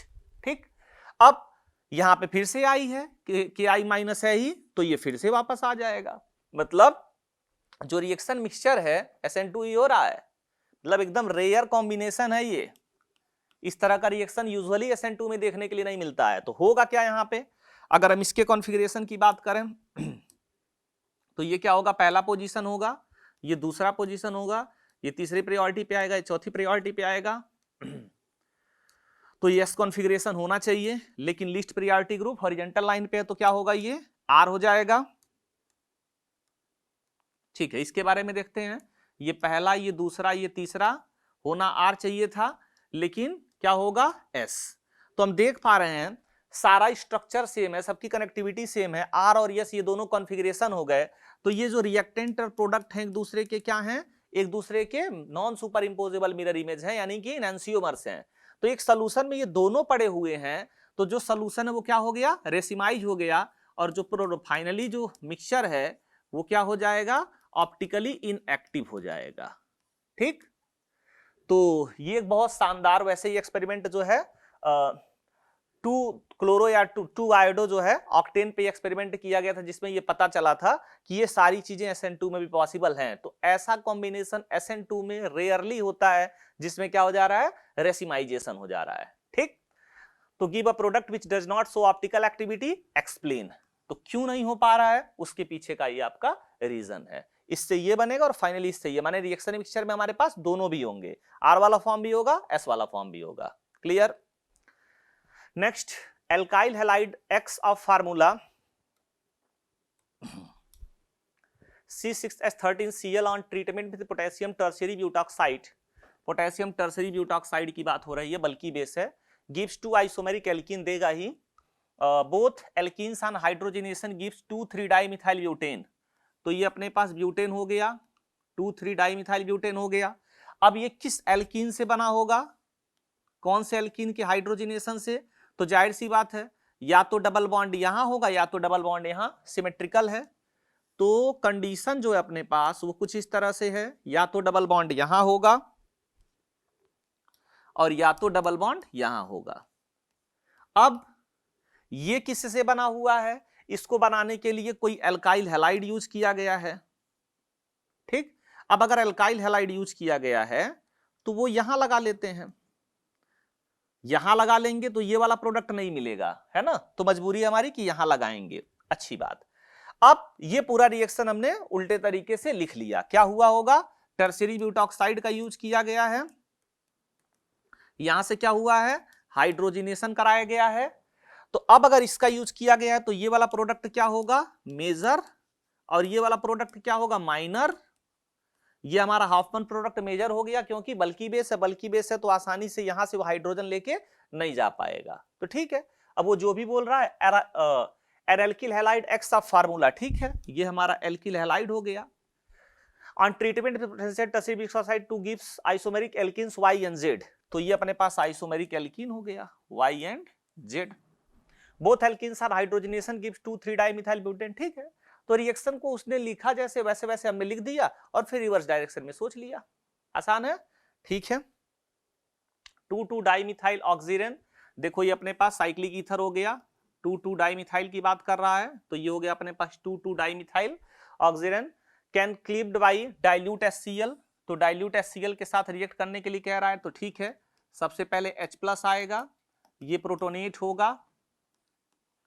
अब ये अगर प्रोटोनेट होगा तो यहां से क्या होगा, OH+ बनेगा, OH+ बनेगा। फर्दर ये बॉन्ड टूटेगा, डाइल्यूट HCl मतलब अपने पास ये H2O भर भर के है। अब ये इसके ऊपर अटैक करेगा, अटैक करने के लिए इसके पास दो पॉसिबिलिटी है। अब अगर ये टूटेगा तो यहाँ पे कार्बोकटाइन कैरेक्टर आएगा, यहाँ पे कार्बोकटाइन कैरेक्टर आएगा। जब यहाँ पे कार्बोकटाइन कैरेक्टर आएगा तो ये क्या होगा, मोर स्टेबल होगा, और हम उसी कार्बोकटाइन के थ्रू जाएंगे जो क्या हो, मोर स्टेबल हो।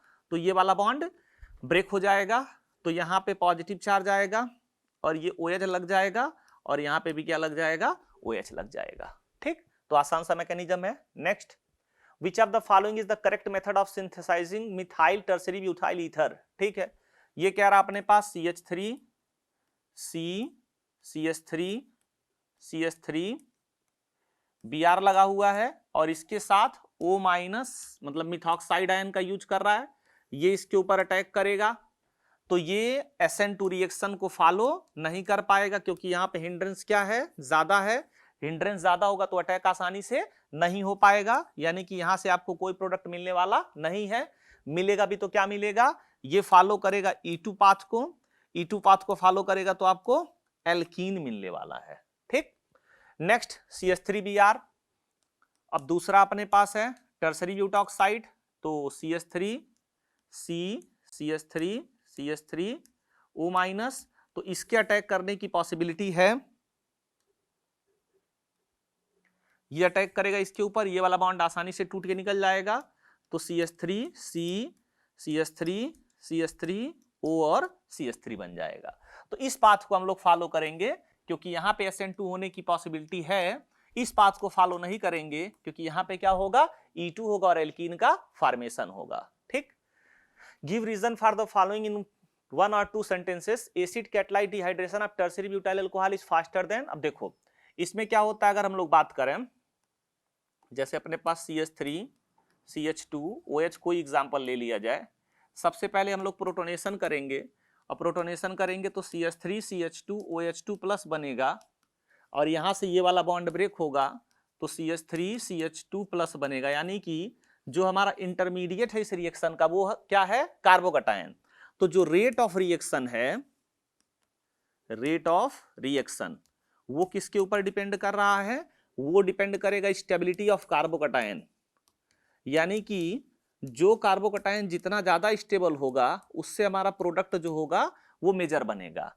तो एक है अपने पास टर्शरी ब्यूटेनॉल, ठीक है, मतलब कुछ इस तरह से अपने पास एक प्रोडक्ट एक रिएक्टेंट है, इसमें जो कार्बोकटायन बनेगा वो टर्शरी कार्बोकटायन बनेगा।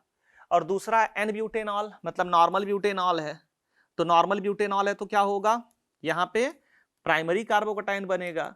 तो कौन ज्यादा स्टेबल है, ऊपर वाला ज्यादा स्टेबल है। तो अगर टर्शरी कार्बोकटायन ज्यादा स्टेबल है तो उसकी रिएक्टिविटी क्या होगी, ज्यादा होगी, इसलिए जो टर्शरी ब्यूटेनॉल होगा वो ज्यादा रिएक्टिव होगा, नॉर्मल ब्यूटेनॉल कम रिएक्टिव होगा, ठीक। Next, A+B right structure of A and B। तो एक अपने पास बोल रहा है C6H5, फिर CH2 CH और यहां से C6H5 और यहां से Cl लगा हुआ है, एल्कोहलिक KOH का यूज कर रहे हैं। तो क्या होगा, यहां से इलिमिनेशन, यहां से एक हाइड्रोजन और यहां से एक क्लोरीन डबल बॉन्ड का फॉर्मेशन होगा। अब डबल बॉन्ड का फॉर्मेशन होगा तो दो पॉसिबिलिटीज हैं, एक तो C6H5 ट्रांसपोजिशन पे आ जाए और दूसरा C6H5 6 पोजीशन पे आ जाए, ठीक।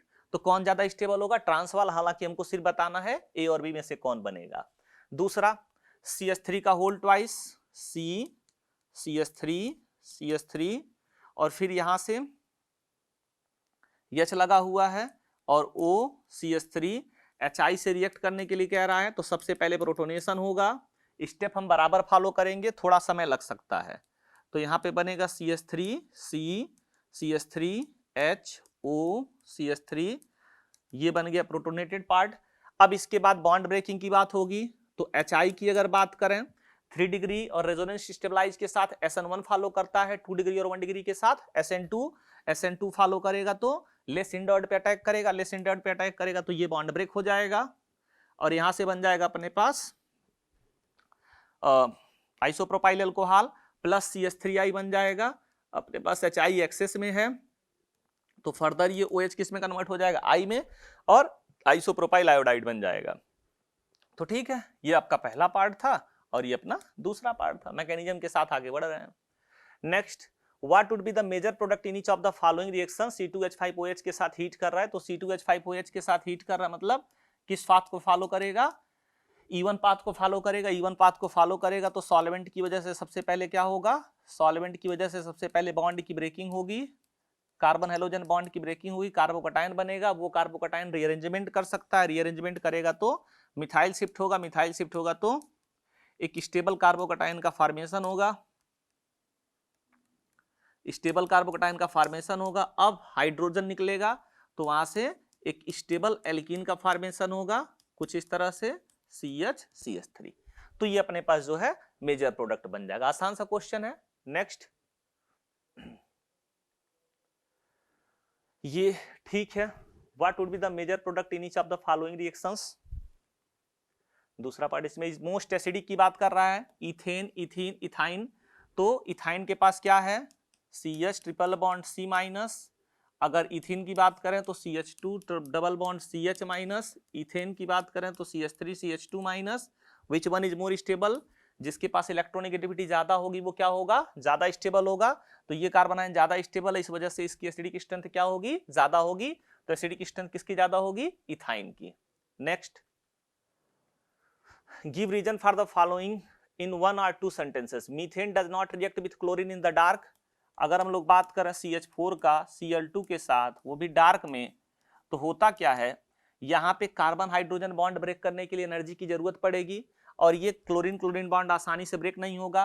तो हीट की जरूरत इसलिए पड़ती है ताकि क्लोरीन क्लोरीन बॉन्ड ब्रेक हो, वहां से रेडिकल क्रिएट हो, वो रेडिकल कार्बन हाइड्रोजन बॉन्ड को आसानी से तोड़ सकता है। तो इस वजह से ये रिएक्शन नहीं होगा। प्रोपीन रिएक्ट विथ HBr, ये अपने पास प्रोपीन हो गया, इसका रिएक्शन हम लोग HBr से करा रहे हैं। तो सबसे पहले ये न्यूक्लियोफाइल, ये इलेक्ट्रोफाइल अटैक होगा।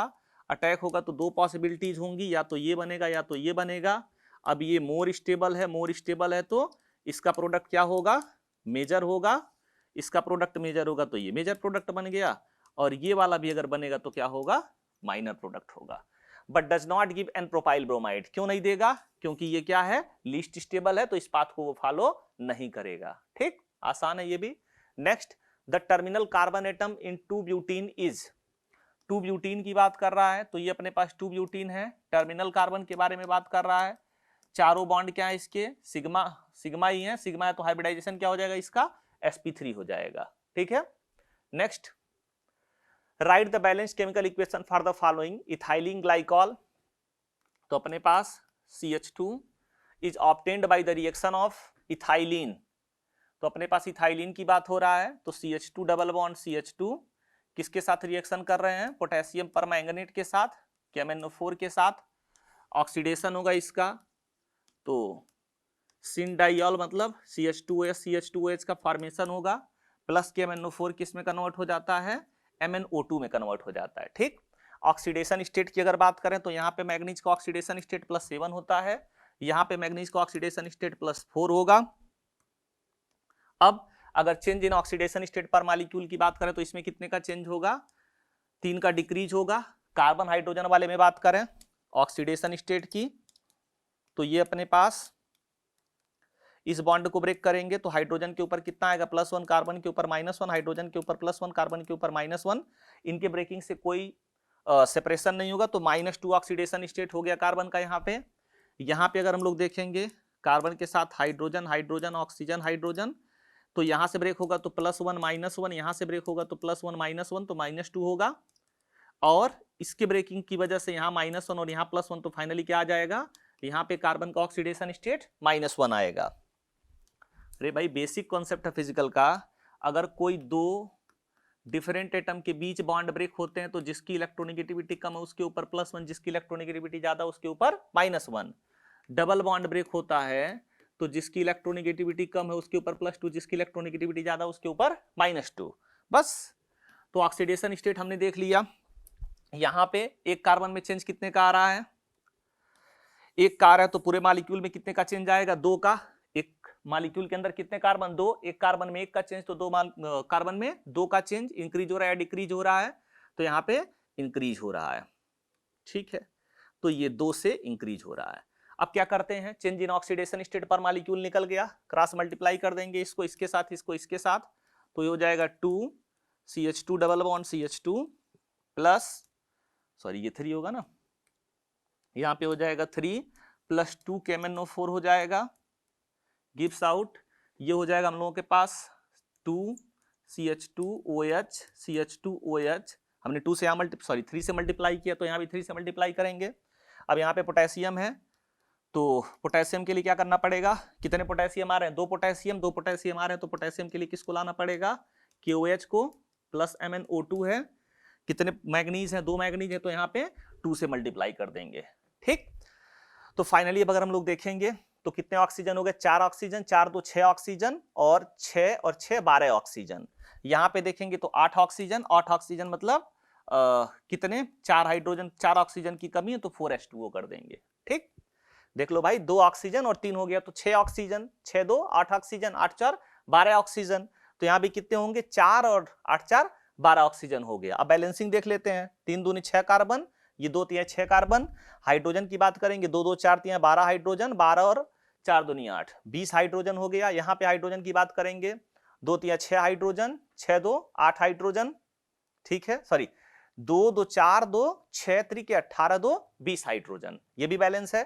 पोटेशियम कितना है, 2, यहाँ पे भी पोटेशियम 2, मैग्नीज कितना है 2, वहां पे भी मैग्नीज कितना है 2, सब बैलेंस हो गया। ठीक है, तो ये आपका क्या हो गया, बैलेंस्ड केमिकल इक्वेशन। तो शानदार क्वेश्चन है, फिजिकल और ऑर्गेनिक को मिक्स किया हुआ है ना, लेकिन ठीक है, कोई दिक्कत नहीं क्वेश्चन में, बहुत आसान क्वेश्चन। अगर हाँ आपको ऑर्गेनिक का रिएक्शन अच्छे से पता है तो बेसिक मीडियम में, तो नॉर्मल बेसिक मीडियम में, बहुत स्ट्रॉन्ग बेसिक मीडियम नहीं है तो KMnO4 किस में जाएगा, ये तो बेसिकली हमको फिजिकल केमिस्ट्री में आइडिया होता है, MnO4 माइनस, एसिडिक मीडियम है तो कहाँ जाएगा, Mn2 प्लस में, न्यूट्रल और नॉर्मल बेसिक मीडियम है तो कहाँ जाएगा, MnO2 में, pH 11 से ज्यादा अगर आ गया तो किस में जाएगा, MnO4 2 माइनस में। यहाँ पे बैलेंसी फैक्टर 5 होता है, यहाँ पे बैलेंसी फैक्टर 3 और यहाँ पे बैलेंसी फैक्टर 1। तो ये बेसिक कॉन्सेप्ट कहाँ पढ़ते हैं हम लोग, फिजिकल केमिस्ट्री के रेडॉक्स रिएक्शन वाले टॉपिक में पढ़ते हैं। लेकिन ठीक है, अभी फिलहाल आगे बढ़ते हैं। Write down the structures of the stereoisomers formed when cis2-butene is reacted with bromine. तो ये अपने पास cis2-butene है, इसका रिएक्शन हम लोग ब्रोमीन से करा रहे हैं। अब हमने बताया था आप लोगों को एडिशन रिएक्शन हो रहा है, एंटी एडिशन होता है, तो ट्रिक बताया था हमने कैट और टाई का। अगर सिस होगा एंटी एडिशन होगा तो 3O प्रोडक्ट मिलेगा, और ट्रांस होगा एंटी एडिशन होगा तो इराइथ्रो मिलेगा। मतलब सिस में जो लगने वाले ग्रुप हैं वो अलग अलग साइड पे लगेंगे, तो कुछ इस तरह से बनेगा, एक Br इधर लग जाएगा और एक Br इधर लग जाएगा, यहाँ पे CH3 हो जाएगा, यहाँ पे CH3, बचे कुछ जगह पे हाइड्रोजन।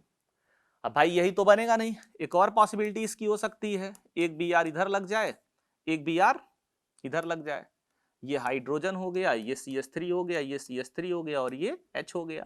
दोनों एक दूसरे के क्या हैं, मिरर इमेज है, ठीक है, non super imposable mirror image, तो एनंसियोमर्स हैं ये एक दूसरे के। बहरहाल ये भी समझ में आ गया। Next, an organic compound C5H8 on hydrogenation gives compound C5H12, compound E on ozonolysis give formaldehyde and 2-keto-propanol। ठीक है, तो ये अपने पास 2-keto-propanol की बात कर रहा है, तो ये अपने पास CO लग गया, ये 2-keto-propanol हो गया, और 2 फॉर्मल्डिहाइड के मॉलिक्यूल मिल रहे हैं। तो करना क्या हम लोगों को, रेट्रोसिंथेसिस, ये फॉर्मल्डिहाइड और ये फॉर्मल्डिहाइड यहीं से टूट के निकला होगा, तो इन दोनों ऑक्सीजन को क्लब कर देंगे, तो क्या होगा, यहाँ पे डबल बॉन्ड बन जाएगा और एक डबल बॉन्ड यहाँ बन जाएगा। ठीक, an organic compound E on hydrogenation gives compound C5H12। अब इसका हाइड्रोजिनेशन करा दो तो क्या होगा, ये बन जाएगा, कितने कार्बन, 1 2 3 4 5, सैचुरेटेड है तो C5H12 ही होगा। आंसर आ गया अपने पास, समझ में आया। ठीक है, next, 1 mole of the compound A incapable of showing stereoisomerism reacts with only 1 mole of H2 hydrogenation over PD। ठीक है, इसका मतलब ये हो गया 1 मोल ऑफ H2 के साथ तो 1 डबल बॉन्ड होगा आपके पास। अच्छी बात। A undergoes ozonlysis to give a symmetrical diketone B. What are the structures of A and B? तो कंपाउंड है C8H12, C8H12 है तो 8 हाइड्रोजन के करस्पॉन्डिंग 8 कार्बन के करस्पॉन्डिंग कितने हाइड्रोजन होने चाहिए सैचुरेटेड कंपाउंड में? 18। तो 18 हाइड्रोजन होने चाहिए और है कितने? 12। तो कितने हाइड्रोजन की कमी है? 2। इसका मतलब डिग्री ऑफ अनसैचुरेशन कितना हो जाएगा? 3 हो जाएगा। डिग्री ऑफ अनसैचुरेशन मतलब क्या? कंपाउंड के अंदर से हाइड्रोजन निकल गया। अपने पास CH3 CH2 CH2 है, हमने क्या किया यहां और यहां से हाइड्रोजन निकाल दिया तो क्या बन गया? CH3 double bond CH double bond CH2, ये एल्कीन बन गया जिसकी DU 1 होती है, जिसमें हम कहते हैं number of pi bond count करेंगे। दूसरा, यहां से एक हाइड्रोजन यहां से एक हाइड्रोजन निकाल दिए तो CH2 CH2 CH2 एक रिंग बन गई तो डिग्री ऑफ अनसैचुरेशन 1 हो गई। इसका मतलब यहां से 2 हाइड्रोजन निकला, यहां से 2 हाइड्रोजन निकला, ये कॉन्फ़िगरेशन मिला। तो DU कहां से आया? समझ में आया? ठीक। तो यहां पे अपने पास 8 के करस्पॉन्डिंग 18 होंगे तो सैचुरेटेड होगा, नहीं होंगे तो फिर वहां से या तो पाई बॉन्ड निकला होगा या तो रिंग बनी होगी। तो कितने हाइड्रोजन निकले? 6 का मतलब 3 से हो गया। तो DU कितना हो गया अपने पास? 3। अब उसमें कह रहा है कि एक अपने पास क्या है? पाई बॉन्ड, और DU होना कितना चाहिए? 3। 2 बचा, 2 का मतलब 2 रिंग होंगे अपने पास। तो इसके पास 2 रिंग होगा, एक ये 5 मेंबर का। तो ये हो गया अपने पास कितना कार्बन? 1 2 3 4 5 6 7 8। और यहां पे अगर डबल बॉन्ड लगाएंगे तभी जाके हमको क्या मिलेगा ओजोनोलाइसिस से? ये वाला बॉन्ड ब्रेक होगा, ये अपने पास इस तरह से कुछ बनेगा और यहां पे कीटोन यहां पे लग जाएगा और ये कैसा कीटोन मिलेगा? सिमेट्रिकल। बाकी किसी और पोजीशन पे लगाए होते तो वहां सिमेट्रिकल कीटोन फॉर्म नहीं होता। तो आपका बेसिक थॉट प्रोसेस है ये, आप ऐसे सोचेंगे तो क्वेश्चन आपका सॉल्व हो जाएगा। Next, the central carbon carbon bond in buta 1,3-डाइइन। तो ब्यूटा 1,3-डाइइन की अगर बात करते हैं तो यहां पे क्या होता है, हम लोग पहले भी पढ़ चुके हैं कि ये पाई बॉन्ड्स हैं। अब ऐसा नहीं कि ये पाई बॉन्ड इसके साथ ओवरलैप किया, ये पाई बॉन्ड इसके साथ ओवरलैप किया तो ये कहेंगे भाई हमारे में क्या बुराई है, हम लोग भी ओवरलैप करेंगे। तो ये पूरा सिस्टम क्या हो जाता है? ओवरलैपिंग में चला जाता है। तो यहाँ पे जो बॉन्ड लेंथ होगी वो क्या होगी? घट जाएगी रेजोनेंस की वजह से, और यहाँ का बॉन्ड लेंथ क्या होगा? बढ़ जाएगा। तो कह रहा है 1,3-ब्यूटाडाइन इज शॉर्टर देन N-ब्यूटेन। ये जो बॉन्ड है इसकी बॉन्ड लेंथ क्या हो गई है? घट गई है। और यहां पे अगर नॉर्मल N-ब्यूटेन है अपने पास कुछ इस तरह से तो ये नॉर्मल बॉन्ड होगा। तो अगर यहाँ पे बॉन्ड X है, X से कम हो गया और यहाँ पे बॉन्ड क्या हो गया? X। तो किसकी बॉन्ड लेंथ कम हुई? इस वाले की बॉन्ड लेंथ कम हुई, मतलब ये शॉर्टर होगा। वो किस वजह से होगा? रेजोनेंस की वजह से होगा। Next, CH2CH minus is more basic than. ठीक है भाई, इसका जो नेगेटिव चार्ज है वो किसके ऊपर है? sp2 कार्बन के ऊपर है, और इसका नेगेटिव चार्ज sp कार्बन के ऊपर है। अब अगर इलेक्ट्रोनेगेटिविटी ज्यादा होगी तो जो लोन पेयर का डोनेशन होगा वो कम होगा, लोन पेयर का डोनेशन कम होगा तो बेसिक स्ट्रेंथ कम होगी, तो ये मोर बेसिक होगा उससे। ठीक। नेक्स्ट, सबसे पहले प्रोटोनेशन की बात हो रही है, सेम स्टेप फॉलो करेंगे। यहां पे OH2+ बनेगा, ये वाला बॉन्ड ब्रेक होगा, 5 मेंबर की रिंग के एडजेसेंट पोजीशन पे क्या आ रहा है? पॉजिटिव चार्ज, और ऐसा कंडीशन देखते ही क्या हो जाता है? रिंग एक्सपेंशन हो जाता है। ये वाला बॉन्ड ब्रेक होके यहां आ जाएगा तो 1 2 3 4 5 6। पहला वाला किससे कनेक्टेड हो गया? 6 के साथ। बाकी काउंटिंग अपनी जारी रहेगी। बाकी देखोगे अगर ये बॉन्ड ब्रेक होगा तो यहाँ पे माइनस, यहाँ पे प्लस, यानी कि दूसरे पोजीशन पे कौन सा चार्ज आएगा? Positive charge. और यहीं पे क्या अपने पास? मिथाइल ग्रुप लगा हुआ है। अब ये मोर स्टेबल कार्बोकेटाइन बन गया, तो यहां से अब अगर हाइड्रोजन एलिमिनेट करेंगे तो मोर स्टेबल एल्कीन मिलेगा। अब वो कह रहा है O3 के साथ रिडक्टिव ओजोनोलाइसिस की बात हो रही है। किसकी बात हो रही है? Reductive ozonolysis. तो यहाँ पे ये वाला बॉन्ड ब्रेक होगा और ये वाला बॉन्ड ब्रेक होगा तो क्या होगा? यहाँ पे बन जाएगा अपने पास ये कार्बन हो गया, ऐसे इसका स्केलेटन बना लेते हैं। अब यहां से अपने पास डबल बॉन्ड और ये लग गया, और सिमिलरली यहां से डबल बॉन्ड ऑक्सीजन, तो ये अपना क्या बन गया? प्रोडक्ट बन गया। ठीक। नेक्स्ट, अगर वो ऑक्सीडेटिव ओजोनोलाइसिस होता तो ये किस में कन्वर्ट हो जाता? COOH में कन्वर्ट हो जाता। The total number of alkene possible by dehydrobromination of 3 bromo 3 cyclopentyl hexane ठीक है, हेक्सेन की बात कर रहे हैं, मतलब स्केलेटन में 6 कार्बन होंगे, 3 3 6, 3 ब्रोमो, तीसरे पोजीशन पे Br लगा हुआ है और तीसरे पे साइक्लोपेंटाइल लगा हुआ है। ये अपने पास कंडीशन है। अब हाइड्रोजन की बात करेंगे, 3 अलग अलग पोजीशन अपने पास, इन तीनों पोजीशन से हाइड्रोजन निकलेगा। तो सबसे पहले अगर इसके साथ हम लोग बात कर लें तो यहां से डबल बॉन्ड बनेगा, ये तो इसके साथ जो ग्रुप लगे हुए वो डिफरेंट है, मतलब एक सिस होगा और दूसरा क्या होगा, ट्रांस या जेड और ई बोल सकते हैं। दूसरे वाले की बात करें तो यहां से निकालते हैं, ये भी क्या होगा, ये भी ग्रुप डिफरेंट डिफरेंट लगे हुए, मतलब ये भी क्या देगा, सिस और ट्रांस देगा। अब तीसरा यहां से निकालेंगे और अगर यहां से निकालते हैं तो ठीक है, ये डबल बॉन्ड बन गया।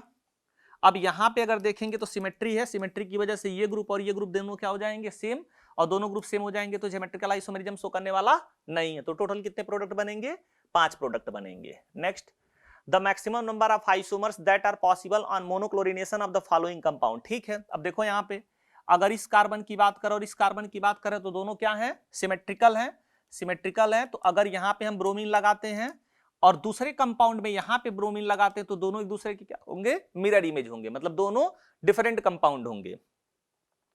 कह रहे हैं भाई ये अपने पास CH2 Br CH2 C CH3H CH2 CH3, और दूसरा अगर हम यहां पे लगाते हैं CH3 CH2 C CH3H CH2 CH2 Br, तो ये दोनों कंपाउंड एक दूसरे के क्या हो गए, ये दोनों कंपाउंड एक दूसरे के मिरर इमेज होंगे, एनंसियोमर्स बन जाएंगे। तो यहां से भी एक प्रोडक्ट मिलेगा, यहां से भी एक प्रोडक्ट मिलेगा, और दोनों क्या होंगे, ऑप्टिकली एक्टिव होंगे और दोनों एक दूसरे से डिफरेंट होंगे। ठीक, अच्छा ये हो क्यों रहा है, क्योंकि ऐसा करने पे ये सेंटर क्या हो जा रहा है, कायरल हो जा रहा है।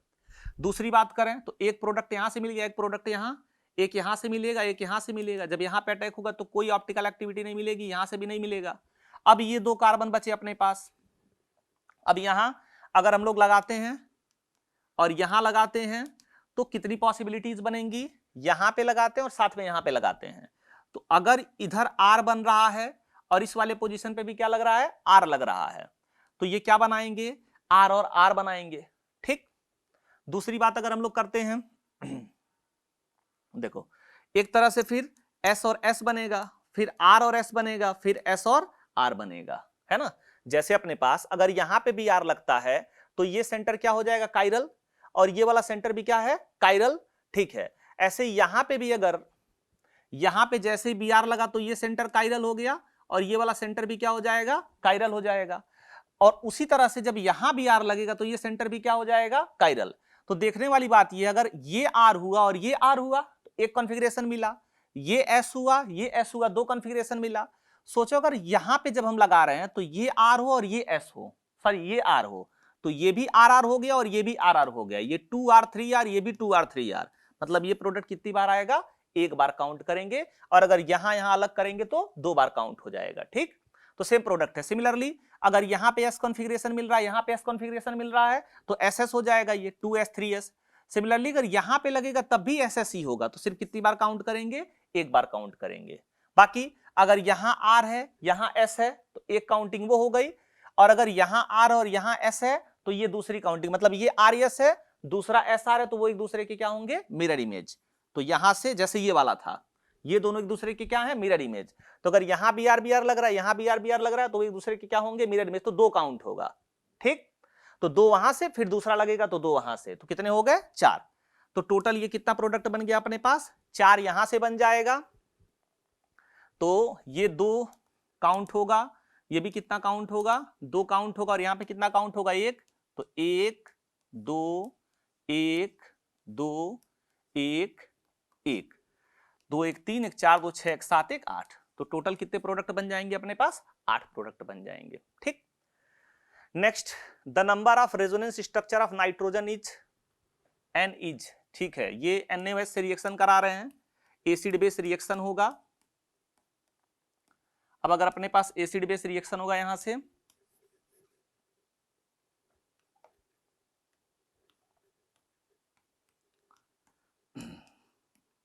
यहां पे एसिड बेस रिएक्शन होगा, O- बन जाएगा।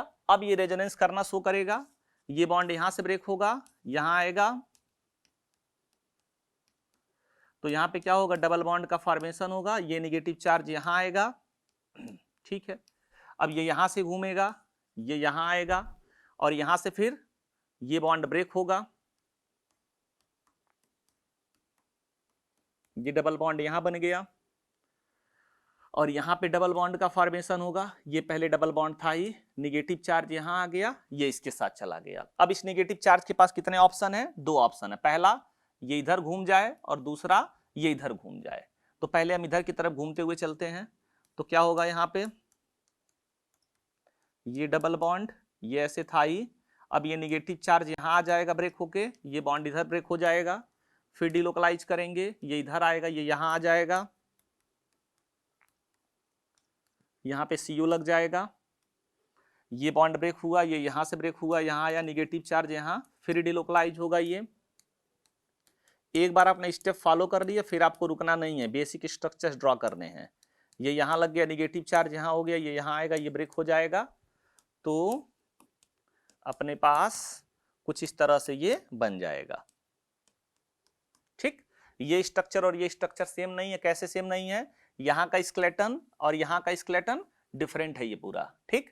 तो 1 2 3 4 5 6 7 और यहां वाला अभी भी बचा हुआ है, तो यहां से डिलोकलाइज होंगे, तो ये पाई बॉन्ड यहां पे, ये नेगेटिव चार्ज यहां पे, और फर्दर डिलोकलाइजेशन होगा, ये पाई बॉन्ड यहां पे नेगेटिव चार्ज, ठीक। तो ये भी अलग हो गया अपने पास, ठीक है। तो यहां पे कितने बने, 7 और 2 9, तो टोटल कितने RS बनेंगे इसके पास, 9 RS बनेंगे। Next, in the following bromination reaction the number of possible chiral products is, ठीक है। यहां पे भी अगर हम लोग देखेंगे तो इसका इस बार जो कॉन्फ़िगरेशन है वो फिक्स किया हुआ, मतलब इसमें आप कोई चेंज नहीं करेंगे। तो अगर CH2 के साथ Br यहां लगा तो एक प्रोडक्ट मिलेगा जो कि क्या होगा, ऑप्टिकली एक्टिव होगा, क्योंकि ये वाला सेंटर क्या ऑप्टिकली एक्टिव। दूसरा Br अगर यहीं पे आके लग गया तो एक कार्बन पे 2 Br, मतलब इस बार कंपाउंड क्या हो जाएगा, ऑप्टिकली इनएक्टिव। यहां पे अगर हम लोग Br लगाते हैं तो यहां पे अगर Br लगाएंगे तो एक Br राइट साइड में लग सकता है और एक Br लेफ्ट साइड में रख सकता है, क्योंकि क्या मिलेगा हम लोगों को, ऑप्टिकल एक्टिविटी मिलेगी, कायरल सेंटर मिलेगा, तो 2 हो गया यहां पे। इस CH2 के साथ लगाएंगे तो इस CH2 के साथ लगाएंगे तो एक बार Br राइट साइड में लगाएंगे, राइट साइड में लगाएंगे तो वो Br और ये Br दोनों क्या हो जाएंगे, सिमेट्रिकल, मतलब मेसो कंपाउंड, ऑप्टिकली इनएक्टिव। और दूसरी बार लगाएंगे लेफ्ट साइड में, लेफ्ट साइड में लगाएंगे तो ऑप्टिकली एक्टिव मिलेगा, और एक बार यहां लगा सकते हैं, तो कितना हो गया, 2 2 4 1 5, ठीक है। तो यहां से एक हो गया, ऑप्टिकल एक्टिव की बात हो रही है, तो ऑप्टिकली एक्टिव कितने हो गए अपने पास, 5 हो गए। एक यहां से लगाने से यहां ऑप्टिकली इनएक्टिव मिलेगा, यहां लगाएंगे तो 2 हो जाएंगे, यहां लगाएंगे तो 1 मिलेगा, क्योंकि दूसरा वाला फॉर्म क्या होगा, दूसरा वाला ऑप्टिकली इनएक्टिव होगा, और यहां CH3 लगाएंगे तो ऑप्टिकली एक्टिव ये वाला होगा ही। तो फिलहाल अभी लगा के चेक कर लेते हैं सब। सबसे पहले अपने पास ये H है, ये Br है, ये C3H7 लिख देते हैं, और यहां पे CH2Br लग जाएगा, तो ये कंपाउंड क्या है, ऑप्टिकली एक्टिव, इसकी वजह से ये कॉन्फ़िगरेशन फिक्स है। दूसरा, अगर हम लोग यहां Br लगाते हैं, एक Br यहां पे आ गया तो C3H7 होगा, और यहां पे क्या लग जाएगा, CH2Br लग जाएगा, ठीक। हालांकि जब यहां पे अटैक होगा तो ये प्लेनर हो जाएगा, वहां कॉन्फ़िगरेशन चेंज हो सकता है, लेकिन है ही नहीं, दोनों सेम ग्रुप लग गया तो कुछ खास बात नहीं मिलेगा। तो ये कंपाउंड क्या होगा, दोनों सेम ग्रुप हो गए तो ऑप्टिकली इनएक्टिव होगा, मतलब ये कंसीडर नहीं किया जाएगा। नेक्स्ट वाले में ये H हो गया, ये Br हो गया, यहां पे CH3। अब ये जो कार्बन है, एक Br हम लोग यहां लगा सकते थे, हाइड्रोजन यहां पे है, बचा हुआ पार्ट C2H5 है, सिमेट्रिकल नहीं है, ठीक है, सिमेट्रिकल नहीं है तो POS नहीं मिलेगा। तो एक तो ये बनेगा, और दूसरा क्या कर सकते थे, अगर Br लेफ्ट साइड में लगता, HBr CH3 और ये C2H5, तो ये कितने काउंट होंगे, 2, इसी को हमने 2 काउंट किया है, ठीक। अब नेक्स्ट CH2 के पास आएंगे, तो यहां पे आएंगे अगर, तो एक तो Br इधर लगेगा, एक H, यहां पे CH3, ये CH2, अब ये अपने पास Br, ये H और ये CH3, तो ये क्या हो रहा है, यहां पे आपको मिल रहा है POS, और अगर POS मिलेगा तो कंपाउंड क्या हो जाएगा, ऑप्टिकली इनएक्टिव। अब दूसरा Br जब अपने पास लगेगा,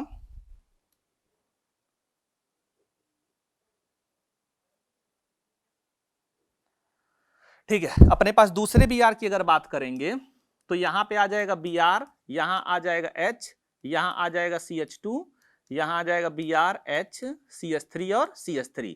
इस बार ये क्या है, ऑप्टिकली एक्टिव है क्योंकि POS नहीं मिलेगा। ठीक, तो ये इस वाले पे इसी वजह से सिर्फ कितना काउंट किया गया है, 1।